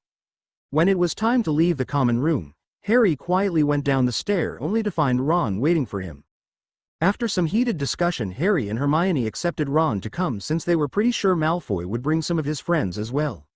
Hermione asked what Harry's plan was since he didn't want to tell her that earlier on. Harry smiled and asked her if she had heard about the disillusionment charm that would make them temporarily invisible and then perform the spell, causing him to vanish from sight. Both Hermione and Ron were staring at what now was an empty space where Harry stood a few seconds ago. Harry undid the spell and became visible again with a big grin on his face. Ron just stared at Harry before letting out a quiet, "Blimey," and Hermione instantly asked how to perform the spell, which Harry quickly explained before applying the spell to all 3 of them. They left the common room and made their way over to the trophy room without encountering anyone. When they arrived, they didn't see anyone inside the room, so they waited for Malfoy and his goons to arrive. After waiting for several minutes, they knew that he wouldn't come anymore, and they started to get ready to return to the Gryffindor common room when they heard a noise. Ron turned around and saw Mrs. Norris, the cat of Mr. Filch, who was the caretaker of the castle. "It's Mrs. Norris, we have to run. Where she is, Filch isn't far behind. If we get caught, we're done for," Ron said, starting to panic. And if by bad luck Harry's charm just faded, making them visible as well. Harry just looked around and motioned to Hermione and Ron to follow him. He ran through the hallways trying to find a good place to hide from Mrs. Norris and Filch, but so far no luck. They ran up the stairs, not noticing that the stairs had moved and led them to the forbidden third floor. All of a sudden Harry realized where they were and looked at Hermione, who seemed to have realized it as well. Mrs. Norris was still on their tail, so they had no choice but to continue running. They could hear Filch arriving as well, calling out for his pet. They come up to a huge door and Ron seemed to try to open it, but it didn't budge an inch and he was starting to get irritated and scared. Hermione just pushed Ron out of the way and used an Alohomora to open the door, and they quickly ran inside to hide. They had entered the room just in time because Filch appeared not even 2 seconds later looking for intruders or students out of bed. Seeing no one, he just called for his cat and they went back to their usual rounds. Harry and Hermione released the breath they had been holding for all this time and started to relax, but Ron, who was facing the other way, just started shaking and frantically tapped Harry's shoulder trying to get his attention. "What's wrong, Ron? We're okay now," Harry said without turning around. He was still trying to calm down from the rush. Ron, however, didn't stop and Harry turned around, starting to get annoyed. Hermione too turned to see what was bothering Ron enough to harass Harry that way. Both of them just gasped when they saw a huge dog sitting there, not just any dog but a dog with 3 heads. Harry would have been fascinated with the creature if he wasn't staring it straight into 2 of its 6 eyes. Hermione too started trembling and grabbed hold of Harry's arm for support. The 3 of them slowly stepped back to the door before the dog started attacking, which could be any moment now if his growling and baring its fangs was any indication. They stumbled out of the room and quickly closed the door, ensuring that the dog couldn't follow them outside. They ran like the devil himself was behind them and went back to the common room where they collapsed into the couch. "Bloody hell, what kind of monster was that?" Ron exclaimed after catching his breath. "I don't know, but I'm not going back to find out, that's for sure," Harry said, trying to come up with a reason why there would be such an animal inside the castle. "It was a Cerberus, a magical animal, but that's not important. Didn't you guys see that it was standing on a trapdoor?" Hermione added. "No, I didn't see that. I was kind of looking at his big fangs and eyes," Ron said sarcastically. Who cared about a trapdoor when they're about to be eaten by a huge 3-headed dog? "It means that it was guarding something, but what could possibly be so important to have such a guard?" Hermione said to Harry while ignoring Ron's sarcastic remark. "I don't know, Hermione, but the fact that a Cerberus is guarding it tells me that maybe we aren't supposed to know. We'll just keep our eyes and ears open," Harry said before yawning. After that, the 3 of them went to bed, tired from all the running and the excitement. A week later, Harry was having breakfast when suddenly the owl post arrived. Hardly even looking up from the big number of owls, he just continued eating his piece of toast. He saw that one of his roommates, Dean, had received the paper and asked if he could have a look. After reading through some articles, he noticed one about how Gringotts had been robbed during the summer, but the news had only leaked out now several months later. He remembered some of the talk he had with Hagrid when he was in Diagon Alley after they had finished shopping. According to Hagrid, it was close to impossible to steal from the goblins, and only an insane person would try and do such a thing. He warned Harry that the goblins wouldn't hesitate to kill the one stupid enough to try and rob them. The article went on that although the goblins admitted that one of their high-security vaults had been broken into, nothing had been stolen as the vault had been emptied earlier on. Harry looked at the date and saw that it was the same day as when he was in Diagon Alley for the first time. He then recalled that Hagrid said that he had just finished a top-secret mission for Professor Dumbledore, and he started to wonder if those things were connected to each other. He voiced his thoughts to Hermione, who said that most probably things were just a coincidence, but it would never hurt to try and find out more about it. Since Hagrid was involved, they decided to pay the friendly giant. They guessed he was a visit that afternoon after classes, hoping to find out more about that day. A few hours later, the 3 of them, Ron wanted to come as well since he wanted to know about the dog, went to Hagrid's little cabin and knocked, hoping he was home. "Harry, you came to visit and you brought your friends too. Come in, don't stand out there in the cold," Hagrid said, happy. "Hey, Hagrid, how are you doing?" Harry said politely. He figured he might as well ask how his friend was doing. "I'm fine. No problems at all. How about you guys, the lessons going okay?" Hagrid asked while serving his young visitors some tea. Harry and his friends then started telling about all the things they had learned and seen, about their favorite subject and teacher, and about the teacher they hated the most, that being Snape, of course. Hagrid laughed loudly when Harry told how Ron and Neville had succeeded in making their cauldron explode in their first lesson, although Ron didn't find it that amusing at first, but in the end he joined in the laughter. After a few more stories, Harry decided it was time to ask the questions they had come to ask, so he started to tell how Malfoy had challenged him to a midnight duel and how he never showed up. He told him about how they had to run from Mrs. Norris and Filch and how they got stuck on the 3rd floor. And then when we turned around there was this huge dog with 3 heads staring at us. Luckily we managed to get out of the room without getting hurt. Hermione finished that part of the story. By now Hagrid was very uncomfortable, something all 3 of them noticed. "So you found Fluffy, huh?" Hagrid said, stroking his long black beard. "Fluffy?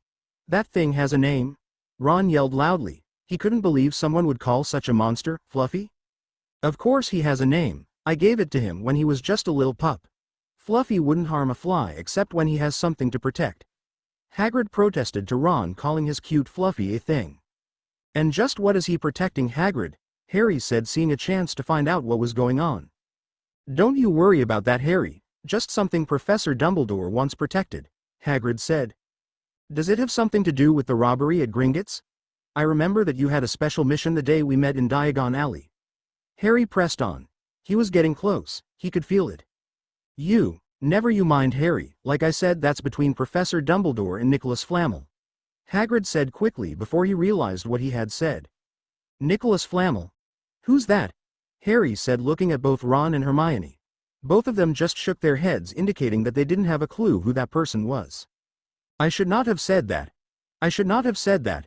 No more questions, now you guys best be off before you get punished for being outside," Hagrid quickly said, ensuring that he wouldn't say any more things he shouldn't say. End flashback. After that, the 3 of them had started searching for information about Nicholas Flamel, but so far they hadn't found a thing, and while Harry and Hermione kept looking, Ron had already given up, saying that he would continue searching after the holidays. Finally the holidays had arrived and most of the kids were leaving Hogwarts and were busy packing their stuff, so Harry was alone in the library reading a new book called How to Fight Dirty and WN, and even though Harry wasn't a cheater, he could see the usefulness in some of the spells listed in the book. After all, like the saying goes, all is fair in love and war, and Harry was sure the bad guy weren't going to follow the rules anyway. Harry had started writing down the spells he liked in one of his Muggle notebooks, which he used all the time instead of parchment except for assignments, and had already a small arsenal of spells that he started to learn and spells that he wanted to learn later on. Hermione too had started learning some defense spells after the troll incident, and she had to admit that some of them were very cool and useful. She had made excellent progress on her occlumency, and Harry told her that she was well on her way to complete her shields before the end of school year. She could hardly wait to hear the reason why Harry wanted to become as strong as possible. She knew him well enough by now to know that it was something serious, and she was actually a little scared, but she wouldn't leave Harry to deal with his problems alone. She would stand beside him, supporting him every step of the way, of that she was certain. Now however, she would have to leave Harry alone for the holidays, and although he assured her he would be fine, she felt a little bad. She was already packed and was now looking for Harry so she could say goodbye and wish him a happy Christmas before she left with the train. She found him reading in the library, sitting in their favorite corner. "Hey, Harry, I wanted to say goodbye and wish you a happy Christmas before I leave," she said quietly. "Thanks, Hermione. A happy Christmas to you and your parents too. Tell them thanks for all the letters and for their invitation," Harry said, whispering, knowing that his friend could hear him just fine. "You're welcome, Harry, though I would have enjoyed your company over the holidays. Guess I will have to wait for the summer holidays," she said before giving him a small hug. Harry gladly hugged her back, already used to Hermione hugging him. Harry promised her that he would keep looking for Nicholas Flamel in the restricted section of the library, since that was the only part they hadn't searched yet. He then accompanied Hermione to the gates so he could wave her goodbye as she left. Over the next few days, Harry and Ron, who had to stay as well since his parents were visiting his older brother Charlie, were enjoying the peace and calm in the castle. They had stayed inside the castle for the most part since it was very cold outside, so they played some chess, which consisted of Harry getting his ass handed to him by Ron, reading, mostly Harry, and having fun with Fred and George, who were Ron's older twin brothers. Harry immediately liked both of them, much to Ron's surprise, and they started planning several pranks they could do to Snape once school started again. Harry had also finished writing down his new spells and had memorized quite a few of them.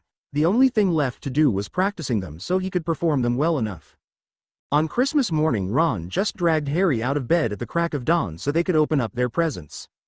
This was the first time Harry received presents on Christmas, so naturally he too was very excited. Harry started out with opening a present from Hermione's parents and was very pleased when he got several new notebooks and pens to use since he was starting to run out of them. Hermione had given him a new book called A Spell Creation Guide for Dummies, which he liked very much. He had found a very complicated book on spell creation in the library, but it was so advanced that neither Harry or Hermione knew how to start reading the book. He knew spell creation could be very complicated or very easy depending on what you wanted the spell to do, and so he hoped that one day he would know how to create his own spells. Hermione too found it very interesting and told Harry that they could work on this during the summer holidays. The next present was a candy box from Ron, and he thanked his friend for the great present. He knew Ron's family wasn't rich like most pureblood families, but that didn't matter at all, and surprisingly he had received a sweater made by Ron's mother as well. The last present, however, was what Harry liked the most. It was wrapped up in a thick brown paper with only a small note attached to it. He opened it and found a very big cloak, but when he put it on, Ron just screamed and yelled that Harry had turned invisible. They quickly figured out that this was an invisibility cloak, which were very rare and priceless. Harry looked for a name on the present but only found the small note with a sentence written on it. It read, "This was given to me by your father just before his death. It's time I returned it to its rightful owner. Use it well." Harry couldn't be more happy. For the first time he had something that belonged to his parents. For years he had dreamed of something that would tie him with them, and now he had a fantastic invisibility cloak that would surely help him in his adventures and in his quest to get stronger. Ron and Harry then spent a lovely day with the rest of the people who stayed at Hogwarts, and they even had dinner at the teacher's table with the professors. Harry asked several questions to Professor McGonagall and Flitwick about transfiguration and charms. He even asked a few questions about his parents, which they happily answered. That night Harry thought that he might as well use his new invisibility cloak to check out the restricted section in the library for information on Nicholas Flamel. He quietly got dressed and left the room and donned his cloak. He exited the Gryffindor common room and slowly made his way over to the library. Luckily he encountered nobody along the way and reached the library without any trouble. He quickly went inside, lighting the way with a handy Lumos spell, and went to the restricted section. He started his search at the front shelves, working his way to the end, but after an hour of searching he hadn't found anything even remotely connected to Nicholas Flamel. Sighing, he grabbed a new book and opened only to have it screaming very loudly like an alarm system. He quickly closed it and put it back before exiting the library and hiding a little farther. Not even 2 minutes later Filch arrived, making Harry turn back to the common room so he wouldn't get caught. In his hurry, however, he seemed to have gotten lost and was now looking which way he needed to go when all of a sudden heard Filch and Snape talking and walking towards him. He quickly opened a door and hid inside, making sure he didn't get caught by Snape. Luckily they just passed the door and went on searching for who could have been out of bed. Harry turned around and looked inside the room for a moment. To his amazement he found that the room wasn't completely empty. In the middle of the room there stood a large mirror, and it seemed to be calling Harry. He took off his cloak and went closer until he stood right in front of the mirror. At first he saw nothing, but then shapes and forms started appearing, and all of a sudden his reflection in the mirror was joined by several people. He gasped when he realized just who these people were. On his left side stood a beautiful woman with mesmerizing green eyes and fiery red hair staring lovingly at him, and on his right stood a man with glasses and unruly black hair looking at him with pride and love. It only took Harry a few seconds before he realized that these two people were his parents. "Mom? Dad? Is that really you?" he asked with tears in his eyes. He couldn't believe what he was seeing. For the first time he saw what his parents looked like. They just smiled at him and put their hands on his reflection's shoulder and continued to look at him. Harry had about 1,000 questions that he wanted to ask, but at that moment their smile told him everything he wanted to know. In their smile he saw love, pride, sadness, and many more emotions. Harry stared at the mirror for a long time before he looked away with tears in his eyes. He knew that something was wrong with this mirror. It wasn't natural since his parents had long been dead. He was happy that he now had a visual image of them, but staying any longer would only make the goodbye harder. "I'm sorry, Mom, Dad, but I can't stay. I will make you proud of me, and I will see you again when I die. Please continue to look after me from above. I love you both very much and I miss you," Harry said with teary eyes.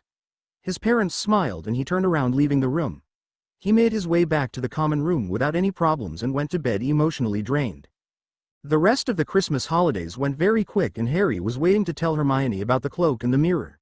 Although he hadn't made any progress on finding out who Nicholas Flamel was, he was sure she would be very excited to hear about his adventures.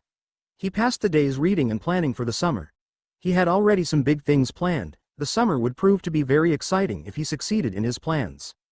Finally, the holidays were over and Harry and Hermione were chatting at the table during the dinner. Harry hadn't told her anything yet about the cloak and mirror since he didn't want everyone to know about that, so they talked about the presents they received and the normal topics that came up in a conversation. After Dumbledore dismissed them, Harry pulled Hermione apart and went inside an empty classroom. He then started to tell her everything and Hermione was very interested in the cloak, so she made Harry promise to show it to her later on. Harry nodded and together they went back to the common room before they got missed. Hermione was a bit disappointed that even the restricted section had no information on Nicholas Flamel, but they wouldn't give up, they would just have to look harder. Things went very well for the next 2 months and Harry and Hermione were still top of the class in almost all their classes. Professor McGonagall was very impressed with both of them and had said so several times, making both of them blush from the praise. Professor Flitwick too was very pleased with their work and had awarded them points several times for a well-performed charm or assignment. The only professor who didn't award them points or was impressed was Snape. He just treated them like every other non-Slytherin, meaning he docked points for no reason at all and called their potions mediocre and hardly worth the acceptable grade they received. This was something that made both of them very mad, and they had even complained to their head of house. After that, Snape had started to grade their potions more fairly, if only just so he wouldn't get in trouble with Professor McGonagall. Hermione had made excellent progress on her occlumency and was now almost finished building her second shield that would guard the more important memories and thoughts from intruders. Harry was confident that she would succeed in building all her shield before the end of the year. This meant, of course, that he would have to tell everything about the letter to Hermione, but he didn't care. If he had to tell it to anyone, he would have chosen Hermione anyway. Besides, he could use her help in several areas and he knew he could trust her not to betray him. They still hadn't found anything on Nicholas Flamel and they were close to giving up. No matter where they looked or searched, they didn't find anything on the man. It seemed like he didn't exist or something. Maybe Hagrid had misled them by telling them just a name, but somehow Harry thought that was unlikely since Hagrid didn't seem like the type of person to do such a thing. Nevertheless, they started to lose hope on finding anything on the man. Ron had long given up and he was kind of mad at them for always being the best in class, and Harry had told him that all he had to do was study a little harder and he would be better too. Of course, Ron didn't acknowledge Harry's advice and just scowled at them and went on doing nothing. Harry and Hermione didn't let it bother them. If people were jealous, all they had to do was study harder and less goofing off. It was now nearing mid-April and the weather was getting better and better by the day, much to Harry's delight since he hated winter. He preferred the warm weather that came with spring and summer, even if that meant that he had more chores at the Dursleys. On one day in April, Harry and Hermione were on their way to the library when they encountered Hagrid carrying a very large book. They quickly went up to him and said hello. Hagrid wished them a good day as well before he hurried back to his cabin. "Did you see the book?" "That was a book on how to raise a dragon," Hermione whispered in Harry's ear. "Are you sure? Why would he need a book like that?" Harry whispered back. "I don't know, but it can't be good," Hermione said a little louder. "Should we pay him a visit? I mean, we wouldn't be spying or anything, just going for a visit," Harry said, looking innocently. Hermione smiled at Harry's face and nodded, so they left the library much earlier than always and made their way over to Hagrid's cabin. After knocking on his door, they heard a lot of noise and even some swearing that made Hermione's face bright red. After a minute or so, Hagrid opened the door. "Harry, Hermione, what a surprise." "Something wrong?" he said nervously before asking them in. "Hey Hagrid, just passing by. How've been so far?" Harry said while he went inside. First thing he noticed was that it was incredibly hot inside, so he quickly took off his cloak and saw Hermione do the same thing. He looked around and saw a fire burning with a huge pot hanging above the fire. Inside the pot was a big egg, so big that it was twice the size of basketball. Hagrid just sighed and told them to sit down so he could explain. "All right, you two. Suppose I can't keep anything a secret with the two of you," Hagrid said, chuckling. "Hagrid, what kind of egg is that?" Hermione asked. "That, my dear Hermione, is a dragon egg. A real dragon egg. I won it in the pub a few days ago, so now I'm trying to make it hatch and then I finally have a dragon. You see, I always wanted one," Hagrid said, happy. Ever since he was a small boy, well, young boy, he was never small, he had dreamed of having a dragon for a pet. "But Hagrid, that's illegal. If you get caught you would be in big trouble," Harry said, worried. "And it's way too dangerous to keep a dragon as a pet. They aren't meant to be pets, it could hurt you or one of the students," Hermione added. She couldn't believe Hagrid would be so irresponsible. "Nonsense. Dragons are just misunderstood. Besides, I will train and teach it well so that it will behave. Hagrid said, confident that he could handle one little dragon just fine. Harry and Hermione, seeing that they wouldn't be able to convince Hagrid, asked that he would call them when the egg was about to hatch. After all, how many times in your life can you see a newborn dragon? Hagrid agreed and would send them a message so that they could be there. After having some tea and talking a little bit, they went back to the castle, still not believing that Hagrid wanted a dragon for a pet. A week later, Hagrid sent them a message that the egg was close to hatching, so they went to his cabin eager to see a baby dragon. Luckily, it was Saturday, so they didn't have any classes today. Once they arrived, Hagrid ushered them in, saying that the egg had already started cracking. For the next 40 minutes they stared at the egg, waiting for the dragon to break free. Finally, after almost an hour of patiently waiting, the egg cracked completely, revealing a lizard-like creature. It had a long head with horns and a very long tail. The tine claws seemed razor-sharp and the teeth as well looked like they could do some serious damage. Hagrid, however, just picked it up and started cuddling it and playing with it. Harry and Hermione just smiled at the scene of a giant man playing with a dragon. "So, what will you do now, Hagrid?" Harry said while keeping an eye on the baby dragon. "Well, first I'm going to make sure Norbert grows big and strong, and when he's old enough I'm going to find him a mate," he said while the dragon nipped at his fingers. "Norbert? You're naming him Norbert?" Hermione said hesitantly. "Well, he needs a name, doesn't he? Norbert is as good as any name," Hagrid shrugged. Harry and Hermione shared a look and tried to convince Hagrid that keeping Norbert here wasn't a good idea. Dumbledore would never allow the students to be in danger from a dragon. It took a few hours, but finally Hagrid had agreed to inform Dumbledore and ask him for help. Harry suggested that he asked if Norbert could be placed in a reservation with other dragons so he wouldn't be lonely, and Hagrid seemed to like that idea. Hagrid asked them to look after Norbert while he went to see the headmaster. It proved to be a very challenging babysit for the both of them once Norbert figured out how to breath fire. Needless to say, Dumbledore too didn't think a dragon at Hogwarts would be a very good idea, so he contacted one of Ron's brothers called Charlie, who worked as a dragonkeeper in Romania. Charlie would come pick Norbert up several days later, which led to a very emotional Hagrid, who had grown attached to the baby dragon over the past few days, but he knew that Norbert would be happier in Romania alongside the other dragons. One night Harry, Hermione and Ron were relaxing in the common room after a particularly hard day where they had double potions, which meant twice the amount of Snape. Harry was reading some book on Muggle warfare, Ron was reading his Quidditch magazine, and Hermione was finishing an assignment for charms. Ron was eating some candy and offered a chocolate frog to Harry, knowing that was his favorite, which Harry happily accepted. After eating the frog, he looked over at the card and saw that he had Dumbledore's card. He started reading the information and suddenly he choked and started coughing. Startled, Hermione went over and helped Harry get over his coughing fit by hitting him on the back. "Thanks, Hermione, I needed that," Harry said after catching his breath. "No problem, what happened?" she said. "I just found our guy," Harry whispered so only she and Ron could hear him. "What? How and where did you find him?" Hermione asked quickly. They had been looking for months without success, and now Harry had found him? Harry just showed them the card and the information that was written on it. Without saying a word, Hermione stood up and raced upstairs to her room. A few moments later she came back with a big book, saying that she had borrowed it earlier that day as a final attempt to look for Nicholas Flamel, but that she didn't have the time yet to look through it. She opened the book and quickly looked inside, finding several pages on the man describing how he had been the only one to succeed in creating the Philosopher's Stone. "What's a Philosopher's Stone?" Ron asked.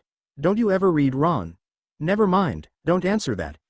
The Philosopher's Stone is a very special stone that can transform any metal into gold, and it can provide the owner with eternal life.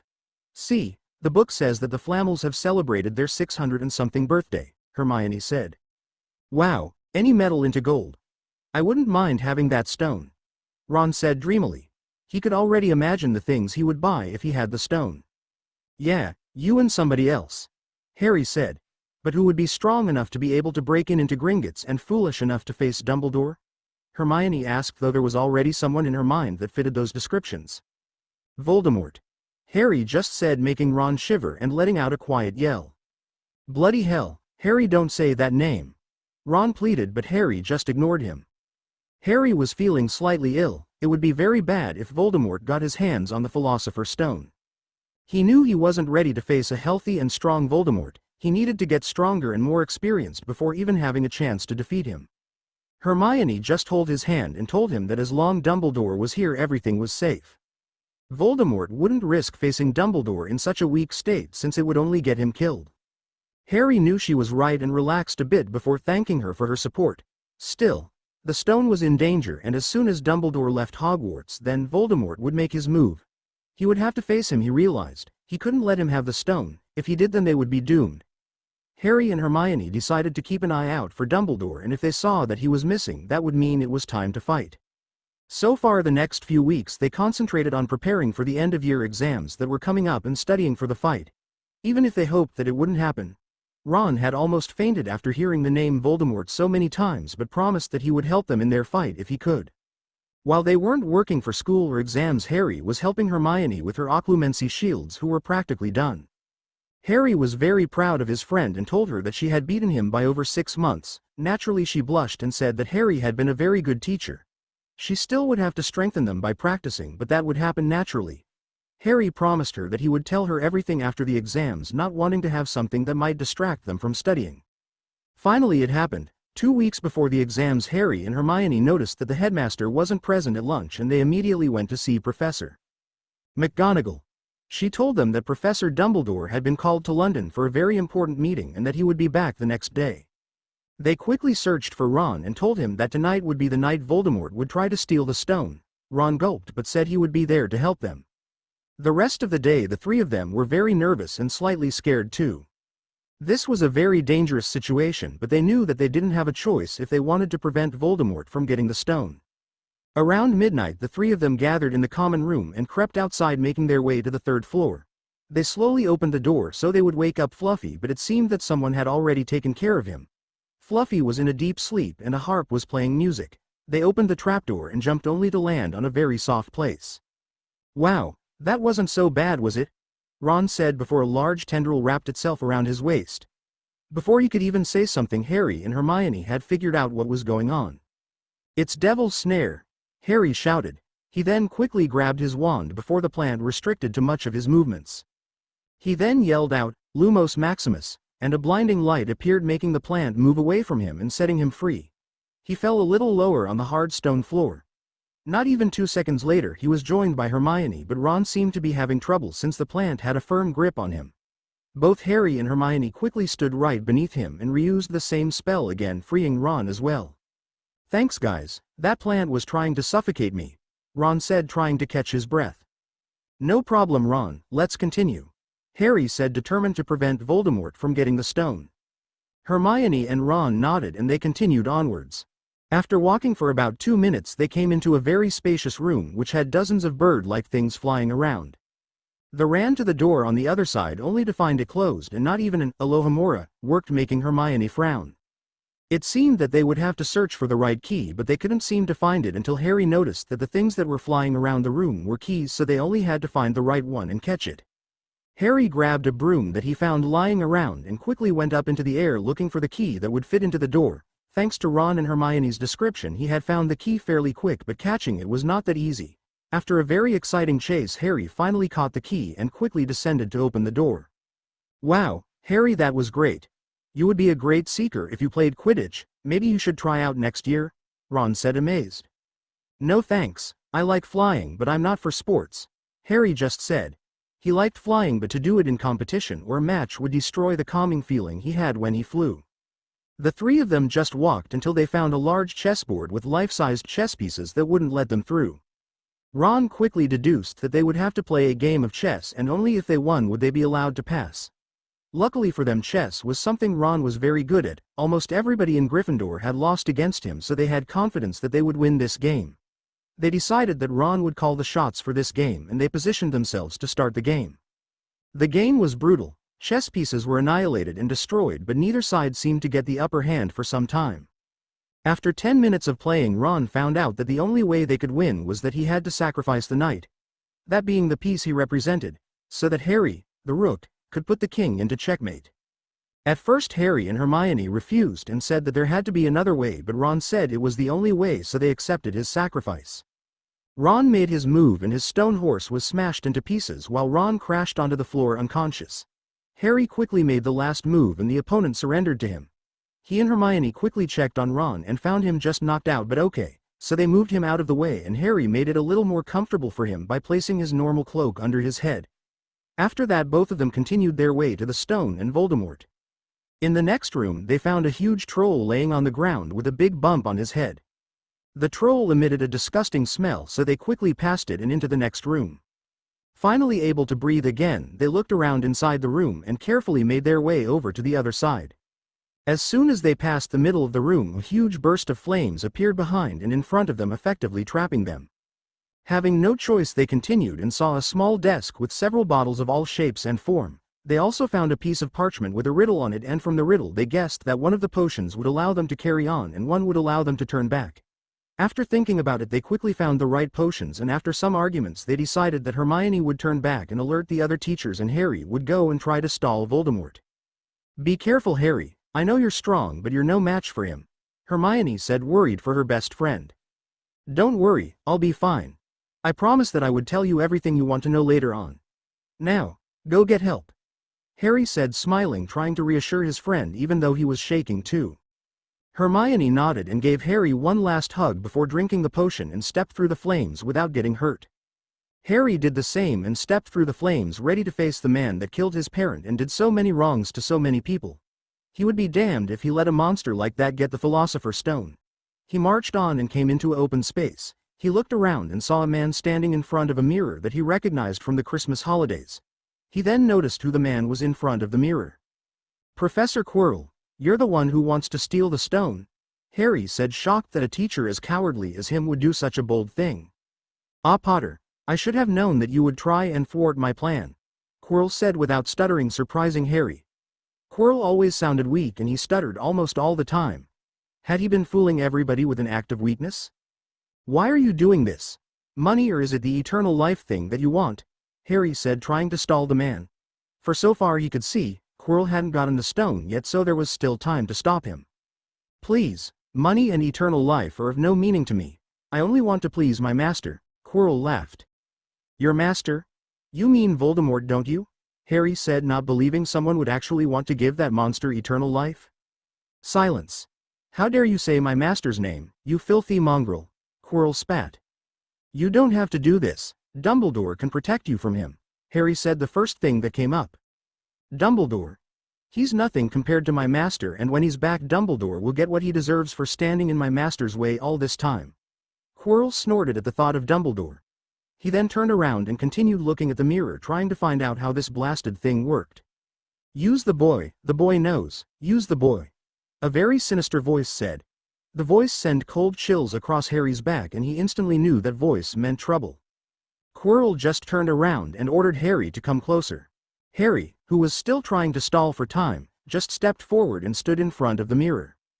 When he looked at his reflection, he saw that it winked at him, and then he put a red stone in his pocket. The real Harry felt a weight fall into his right pocket but made no sign of it, trying to keep Quirrell out of the loop. When he was asked what he saw, Harry just fabricated a lie, hoping Quirrell wouldn't notice, and for a moment it seemed Harry got away with it, but the creepy voice spoke again just when he tried to back away. "He lies, let me speak to him," the voice said. "Master, you're not strong enough yet, you shouldn't," Quirrell argued. "Silence, I'm strong enough for this now, let me speak to him," the voice said, and what happened next was something that Harry had never seen or wanted to see. Quirrell turned his back on Harry and started to unwrap his turban, revealing a second face on the back of his head. The sight just disgusted Harry and he had to try very hard not to throw up. "Harry Potter, we meet again. Look what I have become, a mere shadow of my former self, forced to prey on others in order to survive. How could a child like yourself defeat the strongest wizard alive?" Voldemort said with venom in his voice. Harry just stayed silent, staring at the shape of Voldemort's head, not wanting to say anything to the murderer of his parents. "Make no mistake, Potter, I will find a way to come back, and when I do, I'll finish what I started all those years ago. Mark my words," Voldemort said. "You can try, but I won't go down without a fight, I can promise you that. I defeated you once and I can do it again," Harry bravely said. Quirrell, unable to withstand the anger and rage Voldemort was feeling towards Harry, just lunged at him, trying to somehow hit him in the face. Harry, however, had trained for about 3 years now at martial arts, and although he wasn't a master, it would be enough to fight an enraged wizard who had never used Muggle fighting in his life. Quirrell just waved his arm around in the hope his fist would connect with Harry, but to his surprise Harry just ducked under it and hit him square in the chin with a well-aimed punch. Quirrell staggered backwards, not understanding what was going on, and Harry took advantage of it by kneeing him in the crotch. All is fair in a fight. And elbowing him on the nose, effectively breaking it. Quirrell just shouted in pain and tried to hit Harry by swinging his arms around like crazy. Harry grabbed one of Quirrell's arms, and to his surprise Quirrell started screaming in pain, and in front of his own eyes he saw his arm turn to dust, shocking both Harry and Quirrell. "Arg! What is this magic? Master, help me!" Quirrell wailed and screamed in pain. Harry woke up, and when he opened his eyes he looked at the white ceiling of the infirmary inside. He wondered how long he had been unconscious. The last thing he could remember was someone calling his name and then nothing. He looked around and saw Hermione sitting on his right side, busy reading a book. He smiled, happy to see that his friend was okay, though he wondered if she had been here all this time. "Hey Hermione," he softly said. His throat was dry, so speaking was a bit difficult, and the headache he had wasn't helping. "Harry, you're awake. Oh my God, I'm so glad that you're all right. Wait right there, I'll go get Madame Pomfrey," Hermione said, jumping right up after she heard Harry's voice. She ran straight out and into the small office next to the room. Not 2 seconds later she was back, accompanied by the friendly healer. "Well, welcome back, Mr. Potter. You had us worried there for a moment," she said while doing a scan of his vitals. She nodded when everything seemed to be in order. "I'm sorry for worrying you, Madame Pomfrey," Harry managed to say. "Don't apologize to me, young man. Apologize to Miss Granger here. She hasn't left your side for more than few hours," she said, smiling while handing him a glass of water. Harry turned to Hermione and thanked her for staying with him and taking care of him. Hermione blushed and said it was only natural since they were best friends after all. Harry nodded and asked Madame Pomfrey if she had anything for his headache. She nodded and handed him a vial with a potion, saying that this would help. Harry just gulped it down, and true enough, his headache was getting better. "Harry, what happened after I left?" Hermione asked curiously. "That is something I would like to know as well, Harry," said a voice from behind Hermione. She spun around and saw the headmaster smiling at them. Harry nodded and started telling what had happened after Hermione had left. Hermione seemed terrified when he told the part of Voldemort's head appearing and how he defeated Quirrell, but Dumbledore just listened and never interrupted Harry. "After that I turned around hearing some noise, and I saw Voldemort's spirit raising and slamming right into me, throwing me against the wall," Harry finished. "Remarkable. Never in my life have I heard such an amazing story. Harry, you have done the wizarding world a great favor by preventing Voldemort to get the stone. Well done, my boy, well done indeed," Dumbledore said while stroking his beard. "I didn't do it alone, sir. If Hermione and Ron hadn't helped I wouldn't have succeeded," Harry said. "Yes, I quite understand. The three of you will receive a special award for services done to the school. I'll make sure of that," Dumbledore said while his eyes were twinkling like firework. "Sir, I have a few questions," Harry said while trying to sit up. Hermione helped him a little and sat next to him.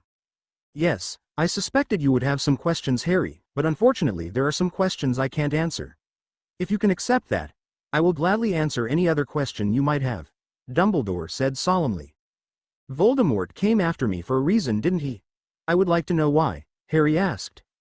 "I'm sorry, Harry, but that's the one question I can't answer yet. You're still so young, enjoy it while it lasts. There will come a time when I'll tell why, but not yet." "I'm sorry, Harry," Dumbledore said. "So you won't tell me? Fine, I'll wait, but don't think that I will sit back and relax while Voldemort is trying to get back. He told me, sir, that when he comes back he will finish the job he started all those years ago. If he wants me dead, then I will fight him to my best possibilities," Harry said while staring at Dumbledore. "It pains me greatly, Harry, to hear a young boy as yourself talking like he's going to war. Harry, revenge and anger are never the answer," Dumbledore said, trying to change Harry's way of thinking. "Who said anything about revenge? I can assure you, Professor, that revenge is the last thing on my mind. What I want is to become strong, strong enough to protect the people I love, and strong enough that when the time comes I can fight with Voldemort evenly," Harry retorted. "I see. Very well, Harry, I wish you the best on your quest to become strong. If you have any questions, don't hesitate to come and see me," Dumbledore said, surprised at Harry's answer. He bid them a good day and left the two kids alone. Harry and Hermione just stayed a few minutes in silence, trying to process what just happened. Both of them had understood that the headmaster knew something that was very important to Harry, but he refused to tell him because he was too young. Harry had expected that Professor Dumbledore would evade his question, so he wasn't disappointed. He knew from his future self that it was his destiny to fight Voldemort, so he had a pretty good idea what was going on. Either way, he wouldn't let it bother him. He would deal with that when the time came. For now he had to get stronger, and for that he needed time, planning and preparations, but he would take care of that during the summer. "Harry, do you think it was wise to say that to Professor Dumbledore?" she asked quietly. "Don't worry, Hermione, I didn't expect him to answer that question. And about what I said, it's fine. The only thing that he knows is that I will study and train hard, so that's nothing special," Harry reassured her. "Oh, okay then. So when can we talk?" Hermione said, anxious to know what Harry's secret was. Harry just chuckled and promised her that once the end-of-year exams were over they would sit down and he would tell her everything. She protested at first because the exams were only finished in 3 weeks from now and she really didn't want to wait that long. Harry then told her that he didn't want her to have any distractions from studying for the exams, and she quickly conceded after that.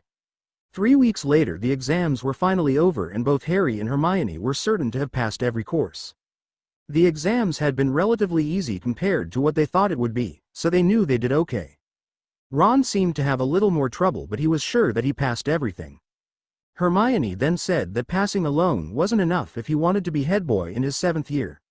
Ron just scowled at her, saying that not everybody was a bookworm like she and Harry, and just left to play some chess with Seamus. After dinner on their second last day at Hogwarts, Harry pulled Hermione into an empty classroom and placed a few spells like a silencing charm around them. He wanted to be sure this conversation was private. "All right, Hermione, like I promised you, I'll tell you everything you want to know on the condition that you won't repeat it to anyone," Harry said seriously. "I promise, Harry, I won't tell anyone without your consent," she said. Harry nodded and began his story from how he got the letter till the day he went to King Cross and met her. To say Hermione was shocked was the understatement of the year. She was so shocked that she couldn't say a word for several minutes, and Harry was starting to get worried. Finally she just whistled and Harry smiled, knowing that it was a lot to take in. "Wow, that's amazing. A letter from your future self. I can't even begin to imagine how you must have felt," Hermione said after she got over the shock. "Yeah, so you see I have no choice but become strong. If I don't, then all the people I love or will love will be killed in the war. And make no mistake about it, when Voldemort gets back there will be war," Harry said, glad that she believed him. "So you have been preparing for that war all this time?" she asked, interested. She knew that she would help him. If it was Harry's destiny to fight Voldemort, then she considered it her destiny to stand beside him every step of the way. "Like my future self instructed me, I have made the necessary investments to acquire the funds, yes. Other than that I haven't done very much yet, but after this summer that will change," Harry said. "What do you have in mind?" Hermione said, in full planning mode. This was something she liked doing. She hated war and the horrible things that came with it, but planning and preparing was something she was good at. Harry just smiled and told her some of his ideas that he wanted to do this summer, but he told her that he didn't have any concrete plans yet. For now he would return to his relative's house and start from there. Hermione nodded and said she would ask her parents if they could go to Diagon Alley and get some books so they could study over the summer. Harry told her that he would be going to Diagon Alley from time to time, as well as James Evans, so he would pick up a few things as well. Hermione then asked him if she could send letters and stuff over, but Harry said that his uncle would have a fit if he received freak stuff at home. She then proposed that he rent a mailbox and that he let her know the address by phone. That way she could send him things without anyone knowing. Harry immediately liked that idea and asked for Hermione's phone number. They agreed to send at least one letter a week so they could keep in touch and keep each other informed. Hermione also reminded him that he was invited to her house during the summer and that she wouldn't take no for an answer, which made Harry chuckle, earning a glare from his best friend. After some more planning they went to the common room like nothing was out of the ordinary and joined some of the other Gryffindors in playing Exploding Snap. Finally the first year had come to an end and they were now reaching King Cross Station again after a rather uneventful trip on the Hogwarts Express. Harry had slept about half the way of the trip while Hermione was reading a book and Ron was complaining that he was bored. Hermione had offered him one of her books only to have Ron look at her with an expression of disbelief, saying that school was over and that he wouldn't open a book this summer before the last week just to make his summer assignments. Hermione just wondered why she even bothered trying to get Ron to study. When they arrived at the platform, Hermione spotted her parents and dragged Harry with her. Her mother could only laugh at seeing her daughter dragging poor Harry around, and even her father shook his head at his daughter's antics. Hermione quickly hugged both of them, seeing that it had been a couple of months that she had seen them. "Harry, look at you. You've grown into a very handsome young man. Come here and give me a hug," Emma said, beckoning Harry over. She smiled at him when he shyly put his arms around her and gave her a big hug. "It's good to see you again, Mrs. Granger, and you too, Mr. Granger," Harry said politely. "Nice seeing you again, Harry. Emma's right, you've grown a bit since last time," Dan said, causing Harry to become red in the face. "So, when can we expect you to stay over at our place this summer? I know Hermione is very excited at the idea of spending her summer with you," Emma said, making Hermione call out a little, "Mum." "Well, I will have to ask my uncle, but I don't see why he wouldn't allow me to come over. It means less time seeing me, so that will make him agree to anything," Harry said, making both Dan and Emma frown. They had heard a little about Harry's relatives from Hermione's letters, so they had an idea how he was treated. Still, there wasn't much that they could do about it except inviting him over during the summer. "Just let us know when you can come and we'll come and pick you up."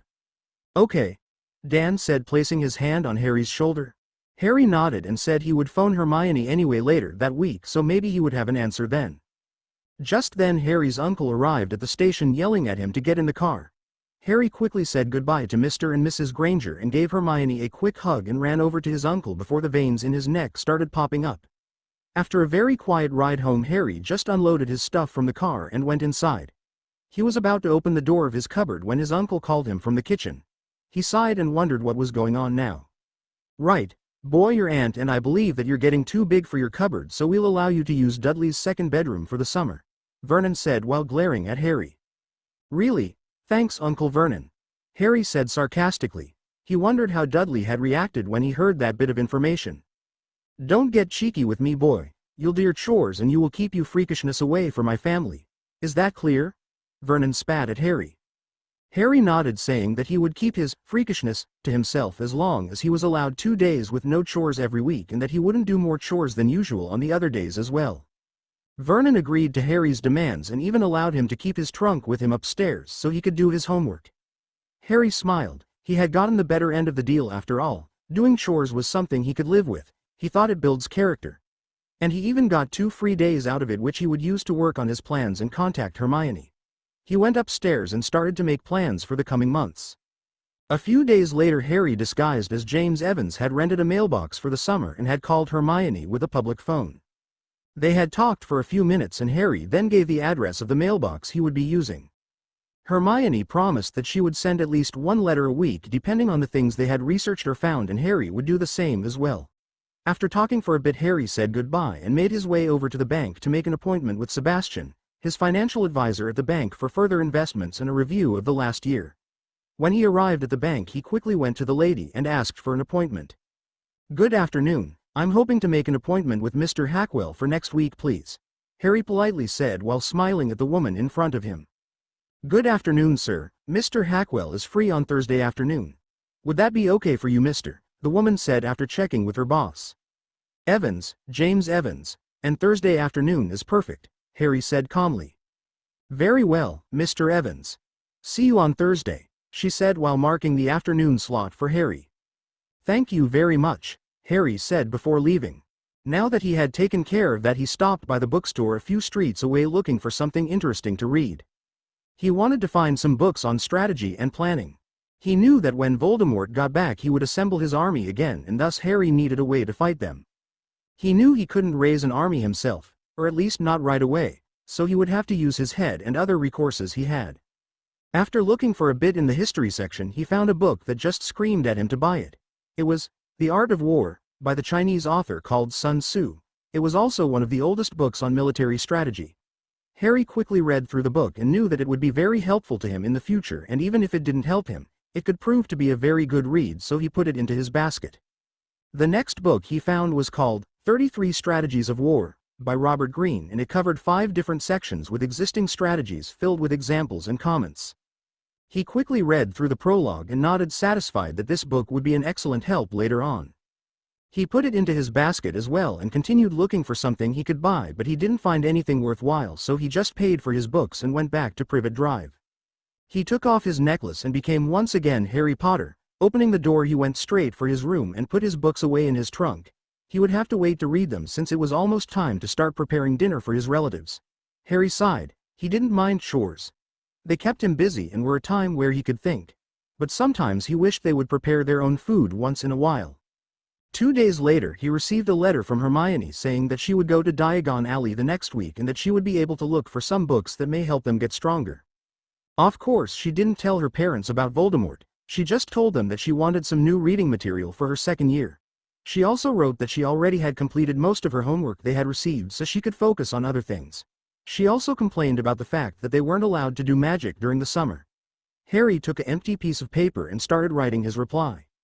Dear Hermione, I'm doing fine, thank you for asking.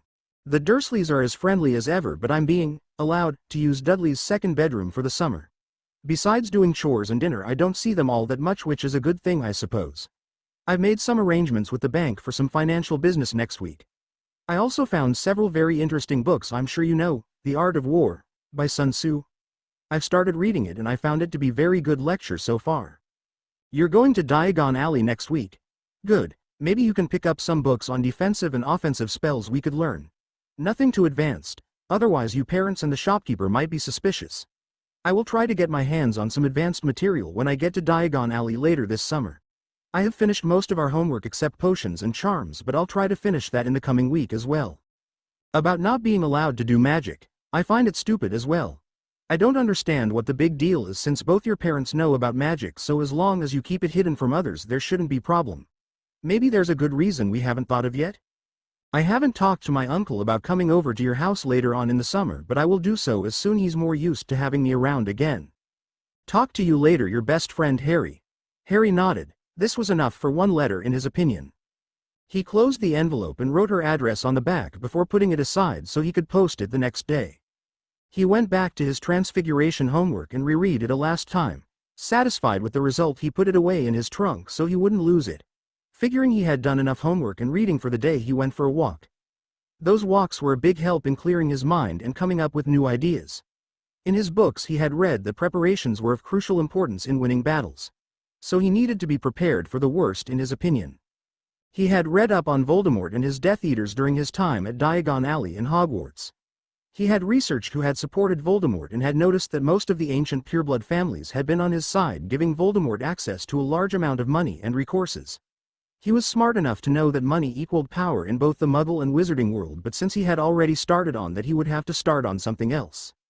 The time of Voldemort's first reign had several severe consequences both for purebloods and non-purebloods. Voldemort used scare tactics and eliminated everyone that stood in his way. He crippled the economy since people were too afraid to leave their houses, and since most of the necessary articles got so expensive that most normal households couldn't afford them anymore. Supplies like potion ingredients became rare and very pricey. People were stockpiling them just to be sure they had ways of surviving. He thought that maybe he would need to start to collect materials and ingredients for future use, but that would mean that he needed a place to place them. That thought appealed to him since that would mean he had a place of his own where he could escape from the Dursleys if necessary. That place could also become a shelter in need and a center of command for the battles against Voldemort. Harry laughed slightly. Maybe he was getting ahead of himself and getting over his head. He shook his head, saying that being prepared for something that might not happen was definitely better than being unprepared when the time for fighting came. He decided to gather some information about buying some property somewhere outside of London later that week.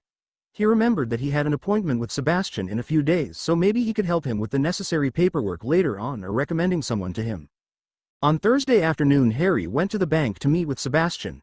He went inside and the lady behind the counter recognized him immediately and showed him to Sebastian's office, asking him if he wanted some tea or coffee. Harry thanked her, saying that he was fine for now. She nodded and knocked on her boss's door before opening it, announcing Harry. "Ah, Mr. Evans, please come in." "Thank you, Miranda," Sebastian said, dismissing the woman. "Just James is fine, please." "How are you, Mr. Hackwell? It has been quite some time since our last meeting," Harry said, shaking the man's hand. "Of course, James, and it's Sebastian." "I've been very well, thank you," Sebastian said before sitting down again and grabbing some papers. "Glad to hear that. So why don't we get started? Can you give me a small overview of the last year?" Harry said. Sebastian nodded and started reviewing each investment Harry made and gave him a paper with the numbers. Harry was very surprised at seeing the number at the bottom of the paper. Sebastian laughed, saying that he too was surprised at the amount of money the investments had made, even some of the more critical companies. He even said that he too had invested some money thanks to Harry's example and had made quite some money as well. After discussing the past year, Harry made some new investments into some other companies that his future self had advised him. That should be the last of them, James. I'll trust your judgment on those last two companies, but seeing you were right the last time, I foresee no problems whatsoever, Sebastian said. Thank you, Sebastian. Now I have one final question. I'm looking to buy some property outside of London. Would you be able to recommend me someone that might be of help to me? Harry said, leaning back in his chair. I guess by property you don't mean a normal house but something more of you standing? Sebastian said. He knew some rich people and all of them had large villas and mansions. I'm not looking for something too extravagant, but yes, something with lots of space. Something secluded from the city as well if possible. Harry nodded. I think I know the perfect person for the job, James. She's one of the best real estate agents in the London area. Her name is Josie McPherson. Sebastian said, turning to his computer. He clicked a few times and a second later a paper was handed to Harry with all her information. Thank you, Sebastian. I'm sure she would do a perfect job. If I need something I'll let you know, Harry said while standing up and shaking the man's hand. Not a problem, James. I look forward to see you again, Sebastian said before opening the door of his office. Harry left the bank feeling very cheerfully that he had booked some progress in his plans and decided that he would visit the real estate agent later this week. He would need to think about what exactly it was that he wanted so that he didn't make a fool out of himself. Seeing as it was still pretty early in the afternoon, he took the bus to London so that if he hurried a bit he could do some shopping in Diagon Alley. Inwardly he sighed. This was way more taxing than he thought it would be. He had several things going on at the same time and it was getting hard not getting lost in all his thinking and planning. He needed something where he could write down his thoughts and plans, he realized. That was the first thing he would buy when he got in Diagon Alley. After a rather uneventful and boring bus ride, he made his way over to the Leaky Cauldron and entered the shopping street that was Diagon Alley. He liked this place a lot ever since he had stayed at the hotel last year not far from here. He had visited Diagon Alley several times, so he knew his way around by now. He went straight for the bookshop, intent on finding a journal of some sort to write everything down. He knew there would have to be several protections on it to ensure only he could read it. He opened the door and went straight for the counter where the shopkeeper was reading his newspaper. Good day, sir. I'm looking for a journal of some sort that has several protections on it, Harry said politely. Ah, good day to you, sir. I think I might be able to help you with your problem, the man said, disappearing for a few moments. When he got back he carried 3 different notebooks with him. These are the 3 models I would recommend you, sir. The models are very much alike. They have never-ending number of pages, waterproof and fireproof. The only difference is the number of protections on them. The first 2 have a simple password protection while the third one has a password, magic signature and blood protection as well, the shopkeeper said, displaying the notebooks. Harry immediately liked the third one best. The contents would be very well protected and that was exactly what he needed. He didn't really care that the prize was 4 times that of the 2 others. All that mattered was that his secrets and plans were safe from prying eyes. He told the shopkeeper that he would take a pair of the third one for him and one for Hermione as a gift, and paid for it. He looked around a bit but didn't find anything interesting for the moment. He then went to Flourish and Blots so he could have a quick look at the books, hoping he would find something worthwhile. He proceeded to the defense section at the back of the shop and started looking. After a quick look he had found a book called Veneficus Ritus Pro Inceptor, which listed several small rituals that weren't considered dark. They were rituals that were light-sided because they didn't need any sacrifice or payment to perform. Another book he found was called Obscoina Veneficus Pro Mages, which contained several offensive spells that he could learn. Both of the books seemed to be pretty old and forgotten, so he could claim to be a collector if the shopkeeper asked him questions. The shopkeeper, however, just took the books and placed them into a small bag and handed them to Harry, who paid for them and left. After leaving the Leaky Cauldron he took the bus back to Privet Drive and started writing down some of his plans into his journal. The month went quickly and before Harry knew it July had almost passed. Between doing the Dursleys' chores, studying and planning for the future battles that he was sure would come, Harry didn't have much time to spare. He and Hermione sent several letters, sometimes even 3 or 4 a week, which made Harry very happy since that was the only way he could keep in contact with her. He remembered his promise to her and her parents that he would spend some time with them during the summer, and he would be leaving the Dursleys that very day so he could celebrate his birthday with them instead of spending it alone. He smiled that he had succeeded in convincing his uncle to let him go, although it didn't take much convincing in the first place. Flashback: Uncle Vernon. Harry called his uncle, who was currently reading his newspaper. "What is it, boy? Can't you see that I'm busy?" Vernon grumbled at Harry. "I was wondering if you would give me permission to spend the rest of the holidays with my friend Hermione and her parents." Harry said politely. The rest of the summer, you say? She's a freak like you, isn't she? Vernon said, perking up at the idea of having the rest of the summer free of the freak. Hermione is not a freak, but yes, she can do magic too, Harry said before he realized that he had used one of the forbidden words. What have I told you about saying that word? I won't have you spreading your unnaturalness in my house. Do you hear me, boy? Vernon thundered from his chair. I'm sorry, Uncle Vernon, but can I go to her place? That way you won't have to see me again until next summer, Harry said, hoping that this would calm his uncle.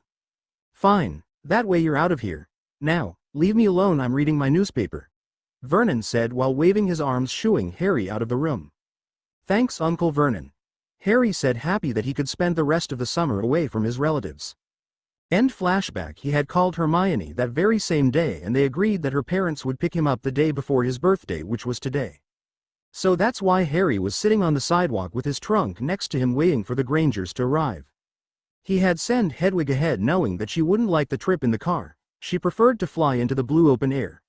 Hermione adored Hedwig anyway, so she didn't mind watching over her for a couple days, and Harry was sure that Hedwig liked Hermione as well. Harry had decided to wait outside so Hermione's parents wouldn't have to meet with his relatives more than necessary. He had seen how they had reacted when they saw his uncle at the train station. After waiting for a half an hour, he saw a light blue car approach number 4 and he figured that this were the Grangers since he didn't know what kind of car they had. The car stopped right next to him and he saw Mrs. Granger smiling at him before the passenger door opened and something tackled him to the ground. Opening his eyes, he saw Hermione kneeling over him, looking a bit embarrassed that she had caused them to fall over. Hello, Hermione. I'm glad to see you too, but there's no need to attack me like that. He chuckled, making her even more red in the face. Hey, I'm just happy to see you. It has been almost a month that we saw each other, she said, helping him stand up. Hello, Harry. How are you doing? Emma said before giving Harry a hug. She looked him over and found that he had grown a little bit since last time she saw him. She was glad to see that his relatives weren't there, otherwise she would be hard-pressed to stay civil, especially after hearing some of things Hermione told her. Hey, Mrs. Granger, I'm fine, thank you. How are you and Mr. Granger? Harry said after the hug. He liked Hermione's mother very much, she was always friendly and cared about him a lot. We're doing fine, Harry. Are you ready to get out of here? Dan said, grabbing Harry's trunk. Harry nodded enthusiastically before helping with putting his stuff in the car. Well then, get in the car and we'll be out of here before you know it, Emma said, opening the door for Harry and Hermione, who quickly got in. They spent the trip talking about small things and had a great time, with Hermione already planning to do some sightseeing with Harry when she heard that he hadn't seen London's numerous sights. Harry gladly accepted, making it an official plan for the summer. He was sure that they would have a great time together and he thanked them again for allowing him to stay with them. Hermione said that he didn't need to thank her since it was only normal since they were best friends. After that they talked about what they would like to see and do while they were together. When they arrived at Hermione's house, Harry wasn't surprised to see a beautiful 2-storied house with a small garden in the front with a path from the road to the front door. After parking the car on the driveway, Harry helped getting his trunk out of the car and followed the Grangers inside. The inside of the house was just as lively and warm as the Grangers were. It was modern, yet it felt more homely than number 4 had ever felt like. It wasn't freaky clean, cold or uninviting like the Dursleys' house was. Hermione grabbed his hand and pulled him along towards the living room, where she motioned him to sit down in one of the very comfortable couches. Welcome, Harry. I hope you like it, Emma said after sitting down herself. Thank you, Mrs. Granger. It's a very lovely home. I'm sure we'll have a great time together, Harry said while looking around a bit. Glad you like it. Now, Hermione, why don't you help Harry getting installed in the guest room and then we'll order pizza or something for dinner, Emma said to the two youngsters. Hermione nodded and pulled Harry with her into the hallway and then helped him getting his trunk upstairs to the guest room. They had a great time unpacking his things and he had to pull her away from some of the books she had found in his trunk, promising that they would talk later about those books. Hermione showed him around the house and showed him her room, which he thought was typical Hermione when he saw the large amounts of books on the bookshelves. Other than that, she had a big desk in the corner which was filled with notes and paper, indicating she had been very busy over the last month. After going back down, she showed him the rest of the house while Dan ordered pizza for everybody. During dinner, Harry told a little bit about Hogwarts to Hermione's parents, who were glad to hear the stories from a different point of view. When they finished dinner, Harry helped cleaning the table, saying that doing some chores is the least he can do in return, and while Dan and Emma were busy watching TV, Harry and Hermione went upstairs to talk a bit more private. All right, Harry, let's hear it. What have you been up to? Hermione said, staring straight at Harry. Fine. Guess there's no use telling that we should wait till tomorrow to discuss things, right? Harry sighed. Seeing Hermione narrow her eyes, he figured it would be better for his health if he started telling what he had been doing or done in the past month. He told her that he made several new investments with the money he gathered and how he went to Diagon Alley and found a few very interesting books. He also told her that he had bought a fairly big property which he would use as a home later on. You bought a house? Where is it? And why do you need a house? Hermione said, not believing what she heard. It's actually more like a mansion and it's just outside London. It's secluded enough and it will make a very nice home when they're done with the restorations. Harry said while trying not to laugh at his best friend. Tell me all about it. Now, Hermione ordered, but Harry could hear that she wasn't mad or something, just curious, that's all. All right.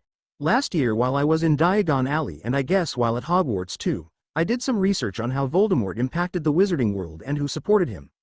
I found that most of the prominent pureblood families were on his side, especially families like the Malfoys, the Parkinsons, Goyles and Crabs, to name a few. Those families provided him with a lot of funds which gave him a lot of power and influence, of course. Harry started his explanation. Right, I understand, but what does this has to do with you buying a mansion? Hermione said, confused. A second, I'm getting there. During his reign, Voldemort didn't just kill people, he also made a huge impact on the economy and society. Because everyone was so afraid of him and his Death Eaters, people just stayed inside, hardly going to the shops, and so crippling the economy as well. People also started to stockpile important things like food, potion ingredients, medical supplies and stuff like that. Can you guess what happened next? He asked her. Sure. Things that normally were very usual became rare, causing the prices to go up, making the poorer families unable to buy the things they so desperately needed. Hermione said softly. Correct. While I was thinking about that, I figured that maybe we should start gathering supplies while everything is still peaceful. Not only the prices would be normal, but also there's no shortage of anything. If we started buying potion ingredients now, we wouldn't have to worry about it later on. We would be able to brew whatever we needed. Same goes for food and medical supplies and things like that. Of course, this leads to a problem as well. Harry continued. Ah, I understand now. We would need a place to store all these things. Hermione said, understanding Harry's reasoning. It made sense too, preparing and planning for the worst so you won't be caught off guard. That's right, so I asked the guy who handles my investments if he didn't know someone who might be able to help me. He gave me a name and address and the rest went very smooth from there. Harry said, remembering his meetings with Mrs. McPherson. Flashback: 2 days after meeting with Sebastian, he had called the number on the paper and made an appointment for a consultation. Luckily for him, she had been able to meet quite early, and so Harry was now walking towards Mrs. McPherson's building for his appointment. He found the right building quite easily and the clerk politely showed him where he had to go. He gave his name to the secretary and was immediately allowed entrance to her office. Ah, you must be Mr. Evans. Please come in and take a seat. I'm Josie McPherson, nice to meet you. The woman said warmly. She was around her mid-40s but still looked very young for her age. She had long brown hair which went just under her shoulders. She was dressed in very stylish but feminine clothes, showing that she was a businesswoman through and through. Mrs. McPherson, the pleasure is mine, I assure you, and please, it's James. Being called Mr. Evans makes me feel so old. Harry joked, earning a smile from the woman. Of course, James, but only if you call me Josie. We will be seeing each other several times over the next few weeks, she said while offering Harry something to drink, which Harry gladly accepted. Very well, Josie, I'm looking forward to do business with you, Harry said while taking a sip of his drink. Likewise, James, I'm sure I'll be able to help you with everything you want, so if Sebastian send you here, you must already know that I specialize in buying and selling properties for the rich. Hopefully, that's not problem, she said while leaning back in her chair. Not to worry, Josie, my budget is more than enough for one property, I'm sure of that, Harry said, smiling. After that, Josie started asking what kind of house he had in mind. She wanted to know what he was looking for so they wouldn't waste time by looking at something he wouldn't want anyway. Harry told her that he was looking for a place that was secluded from the rest, had lots of space and rooms. Josie started by selecting the properties that met those specifications. She quickly found several houses that might interest her client. Unfortunately, none of the properties seemed to be what Harry wanted. As a last attempt, Josie showed him some picture of a place that was everything he asked for, but the house and the other buildings were in bad shape since no one had lived there for a very long time. It would take some serious restoration, funds and hard work to get everything in order. Harry, however, liked the place immediately and asked her to go into detail some more. "Josie, this place is perfect, and if you can help me with my next problem, then you can consider the deal done. You see, I'm unavailable and unreachable starting from the end of the month until summer holidays next year, so I won't be able to supervise or coordinate the restorations. But say that I provided you with the necessary funds, would you be able to take care of those things for me?" Harry asked, knowing that since he returned to Hogwarts in September he wouldn't be able to do all those things. "Not a problem, James. Our company uses its own contractors and workers in case we need to do these kind of restorations. If you provide us with the money, then we'll get the job done by next year's holidays," she said, taking a folder from her drawer. "Wonderful. I will provide you with, let's say, £250,000. Would that be enough to cover the costs?" Harry asked, not having any clue how much it would cost. "That would be more than sufficient, James. The only thing you need to do is explain what you want done and how you want it done." Josie smiled. She would make some very nice profit with this sale, she realized. "Josie, let's be honest. I don't have a clue what I'm talking about here. I'll leave everything in your capable hands if that's all right with you. As long as it's not too flashy and extravagant, I'm okay with everything. I would like, however, that you make it into something modern and stylish but warm and homely at the same time. Other than that, the call is yours." Harry said, hoping she would agree. He didn't have the faintest idea how to decorate a house. "Are you sure, James? I mean, not a lot of people would take such a risk." "I will do it if you are sure, though," she said hesitantly. "I'm sure, Josie. Just tell me what I have to do and then we can get started," Harry reassured her.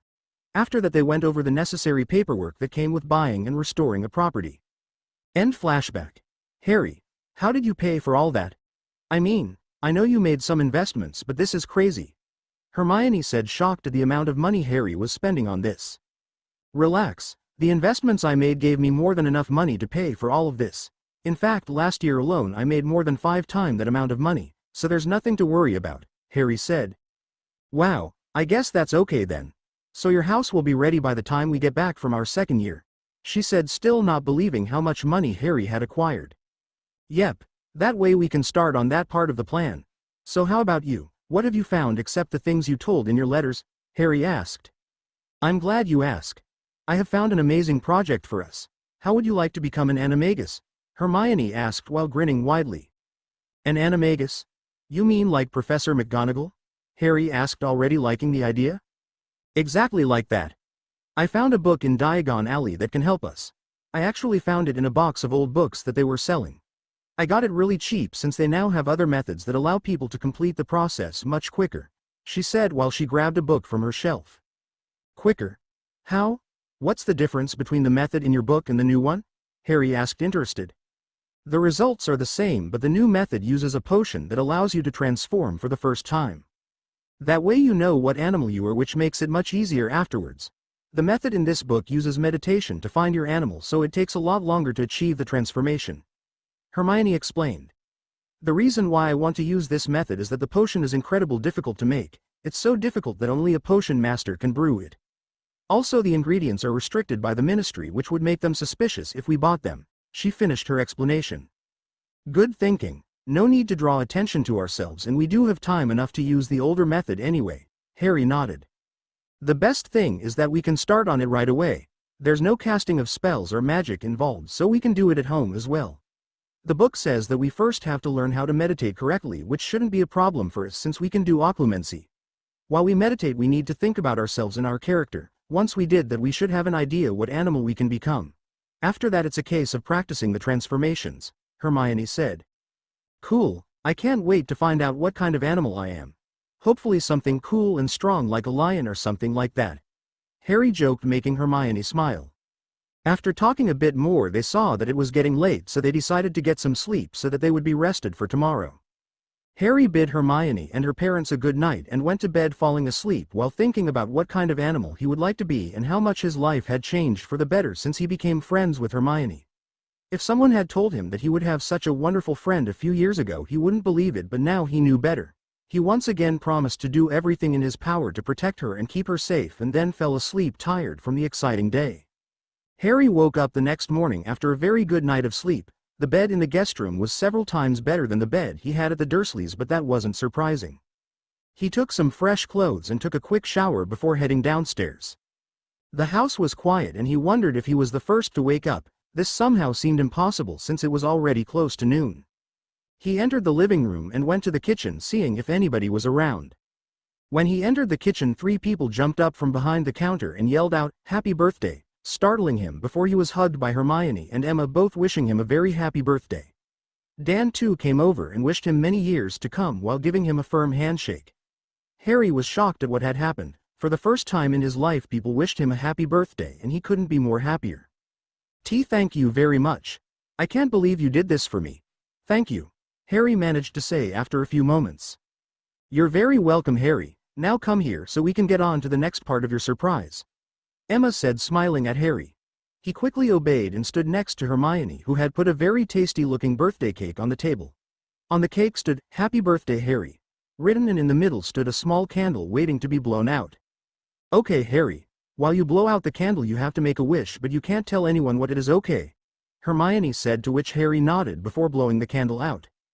"My wish is that none of the people I love get taken away from me," Harry wished quietly. Hermione and her parents gave a small applause before cutting the cake and giving each of them a piece of the cake, which was delicious and they enjoyed it very much. After they were done with the cake, Harry was led to the living room where he received a few presents from them. Hermione had given him a magical planner that she bought in Diagon Alley. It would allow him to keep track of his studies and homework, she told him. He thanked her very much for such a wonderful present, and from her parents he received a large photo album saying that from now on they would make new memories and pictures together. He gave Hermione and Emma a big hug and shook Dan's hand, thanking them for the presents. They spent the rest of the day together visiting London, and Harry was mesmerized by all the things he saw. For the first time in his life he realized just how much he had missed out in life. He vowed to always take time to enjoy the little things in life as well. Sure, he may have to fight a Dark Lord in the near future, but that wasn't a reason not to enjoy himself until that time came. As long as he continued to prepare, off course, but with Hermione at his side he was sure that wouldn't be a problem. After a wonderful day they came back home, and Harry already had several pictures to add to his new album. While Mrs. and Mr. Granger were enjoying a relaxing evening with watching TV and reading a book, Harry and Hermione were upstairs planning and plotting for the coming year. "All right, Harry, what else have you planned out? You can't fool me, you know," Hermione accused Harry. "I was going to tell you, honest," Harry said while raising his hands in front of him like he surrendered to an enemy. "Spill it then. Knowing you, it will be something either dangerous or illegal," she said, glaring at him, "and don't try to give me that innocent look of yours. Take all my fun away, why don't you?" Harry sighed. "All right, like I said, I went to Diagon Alley 2 or 3 times and found several interesting things. Now before you blow a gasket, these are all perfectly legal." "Okay. I trust you, Harry, you know that. Just show me what you found," she said impatiently. Damn him and his dramatics, she thought. "The first book I found was a book on rituals. It's a fairly old book, but every ritual inside is considered light magic, even if some of them are purely for warrior and fighting purpose," he said while showing her the book. "If you open the book on page 56 you'll see a ritual that I would like to do. It's a ritual that allows people to strengthen their bone structure, meaning that bone will be much harder to break. I'm sure you can see the advantage of that." "Yeah, curses like the bone-breaking curse would be ineffective, or at least the damage wouldn't be so severe. What else?" she said, nodding. "The next one is on page 104. This one is tricky, not because it's dangerous or anything, but because it's a long-time project. What the ritual does is that it creates a seal that makes it much harder to do magic, especially stronger spells. It puts a strain on your magic core, so to speak. This forces you to use more magic than normally, making it stronger over time. The problem with this ritual is that it takes a long time for the results become visible. In fact, it will only be visible when the seals disappears after 2 years, Harry said. So you want to put a seal on our magic, forcing it to get stronger over a period of 2 years before it's released again? Are you serious, Harry? Think about how this would influence us at Hogwarts," Hermione all but yelled. "Calm down. I agree it's a risk. Not only for Hogwarts, but if Voldemort comes back before the 2 years are over, we're in trouble, but think of the advantages," Harry said. "Besides, there's the fact that you have to be 13 years old to perform the ritual, so I would have to wait until next year. If we study and train enough this year, we could become strong enough to not really be bothered by it. Magic is like a muscle, Hermione. The more you train it, the stronger it becomes. We need every bit of help we can get. While at Hogwarts the most magic we use is magic that doesn't take that much effort, so we should be safe." "I understand what you're getting at, Harry, but still. Let's forget about this one for now, okay? We can't do it yet anyway," And I would prefer to do it at the same time as you, if we go through with it. Hermione admitted. What else did you find? You're right, we have the whole year to decide on it. Alright, next is page 76. A sleep-reducing ritual. Like the name says, it allows people to reduce the necessary amount of sleep they need. After doing the ritual, we'll only need a minimum of 4 hours of sleep a night. Now this doesn't mean we can't sleep more, only that 4 hours is enough. Harry showed her the page. That's pretty interesting. While people sleep, we could study or practice, and it could be useful later on, she admitted. But what I don't understand is, why doesn't everybody use these rituals? I mean, surely more people can see the use of them? I wondered about that as well, and I came up with a theory. You know how the magical world thinks about good and bad, right? You're either light-sided or dark-sided, there's no in-between. So everything that's not considered light is classified as dark. And rituals are such a thing. Yes, there are a lot of rituals that are really dark because they need human sacrifices and stuff like that, but some of them are just plain light-sided. But since the Ministry of Magic considers rituals dark, every ritual is dark, no exception, Harry explained. Oh, I see. Just like because, for example, one werewolf does an evil thing, they're all considered evil, Hermione said, understanding what Harry meant. Exactly, the same with other dark magic. A lot of magic was classified as dark magic because Voldemort and his Death Eaters used it to destroy and kill. Harry continued. The problem with that is that while the bad guys used destructive and powerful magic, the Aurors fought back with weaker spells, making it really hard to gain the upper hand. That's why Voldemort and his Death Eaters were practically impossible to defeat, until you came along, Hermione finished. Yeah, but I don't want us to study the dark arts or anything, but there are tons of other strong and powerful light spells out there, faulty categorized as dark arts. Those are the spells we should learn once we're ready for them. Of course that will take a while since we're only second years anyway. Harry sighed. Harry, we have to start at the basics, we can't just start studying 7th year or Auror spells, that's impossible. Let's do it slow but good. Nothing good comes from rushing things. Hermione said, understanding Harry was eager to learn the stronger spells. Yeah, you're right, of course. Anyway, that's what I found. What do you think? Harry asked. We should definitely do the bone strengthening and sleep reducing ritual this year. We'll see about the last ritual at the end of the year, deal? Hermione said, still not comfortable with the last ritual. Deal. Harry said, happy his friend agreed to his ideas so far. This is going to be a busy year with animagus training, rituals and all the other studying we'll do. This is going to need some planning ahead, otherwise we'll lose ourselves, Hermione said, leaning against her bed. Harry just stood up and went to his room before coming back with 2 journals in his hand. He then explained what they were and how they worked. Needless to say, Hermione was very happy when she heard that one of them was for her. Harry said that they would use them to keep track of what they were doing, and with the safety features on the journals, nobody would be able to read them. He showed her his entries and things that he had written down, like plans, ideas and suggestions. After talking for a while, both of them went to bed, getting some much-needed sleep and relaxation. 2 weeks had passed since Harry had arrived at the Grangers, and the summer holidays were reaching to an end. Unsurprisingly, both Harry and Hermione couldn't wait for school to start. They had a blast over the past 2 weeks. While Hermione's parents worked, they studied or just had fun. Hermione taught Harry how to swim. They went to the movies and just enjoyed the weather outside. Harry was having the best summer of his life, and he told that the Grangers several times. It wasn't all fun and games, tough. A few days ago, Harry and Hermione had a very peculiar visitor, a house elf called Dobby, and he brought a message for Harry. Flashback: Harry and Hermione were upstairs relaxing when all of a sudden a loud pop was heard. Both of them looked at where the sound came from and saw a very weird creature standing there. It had long pointy ears, a long nose and big eyes. The creature was short, about half their size, wearing nothing but a filthy teabag, and his hand with long fingers were wrapped in bandages. For a second all 3 of them stared at each other. None of them made a sound or moved. Who are you?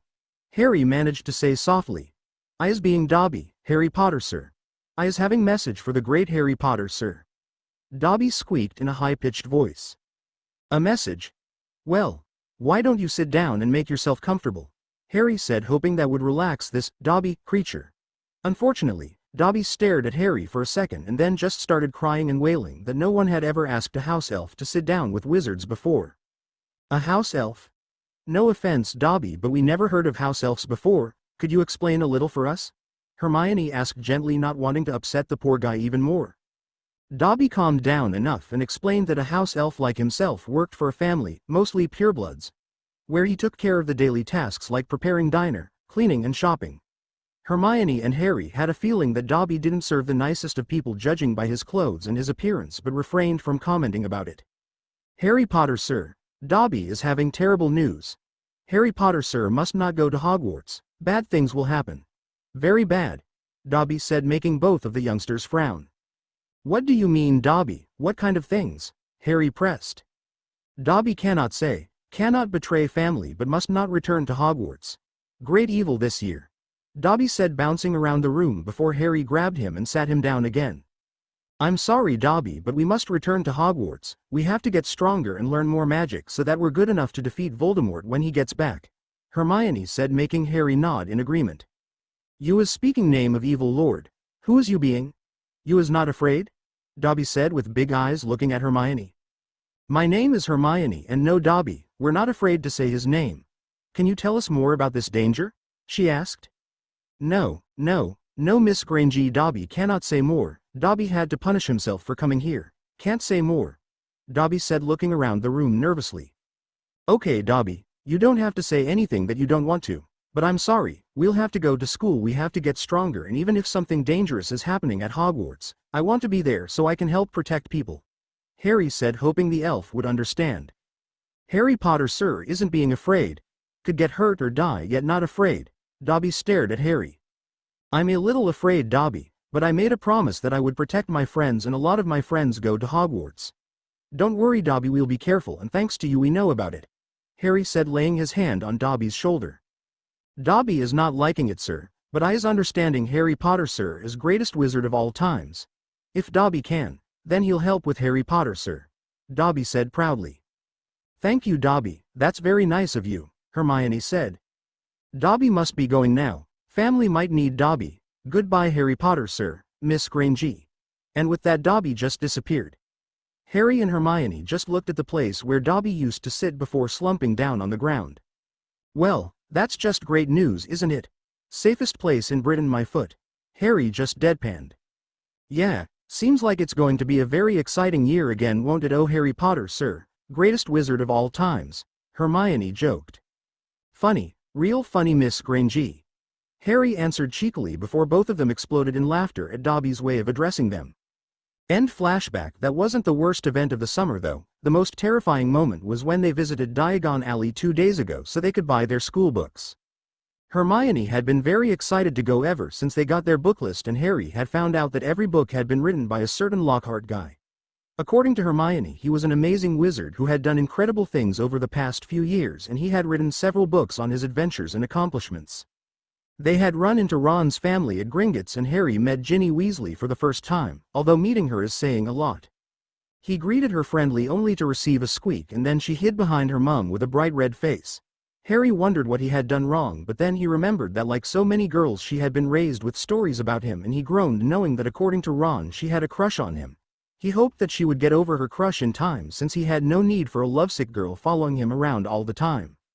After meeting and introducing everyone, they all went to inside Flourish and Blots, where to Harry's horror and Hermione's delight Gilderoy Lockhart was having an meet and greet with his fans.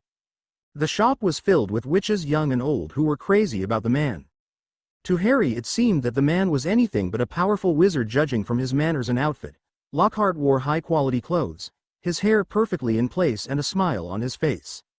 Harry was getting a bad feeling about coming to Diagon Alley today, and he was proven right when Lockhart noticed him and pulled him on the stage with him, and to make things worse Harry was forced to take a picture with the man. Harry tried to escape, but the man wasn't about to let go and told the whole shop that he donated his books to Harry since he was such a big fan of his works, and as a final message he announced that he would be teaching defense against the dark arts at Hogwarts the coming year, making Harry groan. While Dan and Emma were laughing at Harry's misfortune, Hermione thought it was absolutely brilliant to have such a wonderful and knowledgeable teacher. She did feel a little bad for Harry though, knowing that he hated the attention and fame that came with being the boy who lived after a small problem with Draco and his dad. The four of them bid the Weasleys goodbye, and Harry and Hermione told Ron and Ginny that they would be seeing them on the train. The end. Now we will see you in the next video.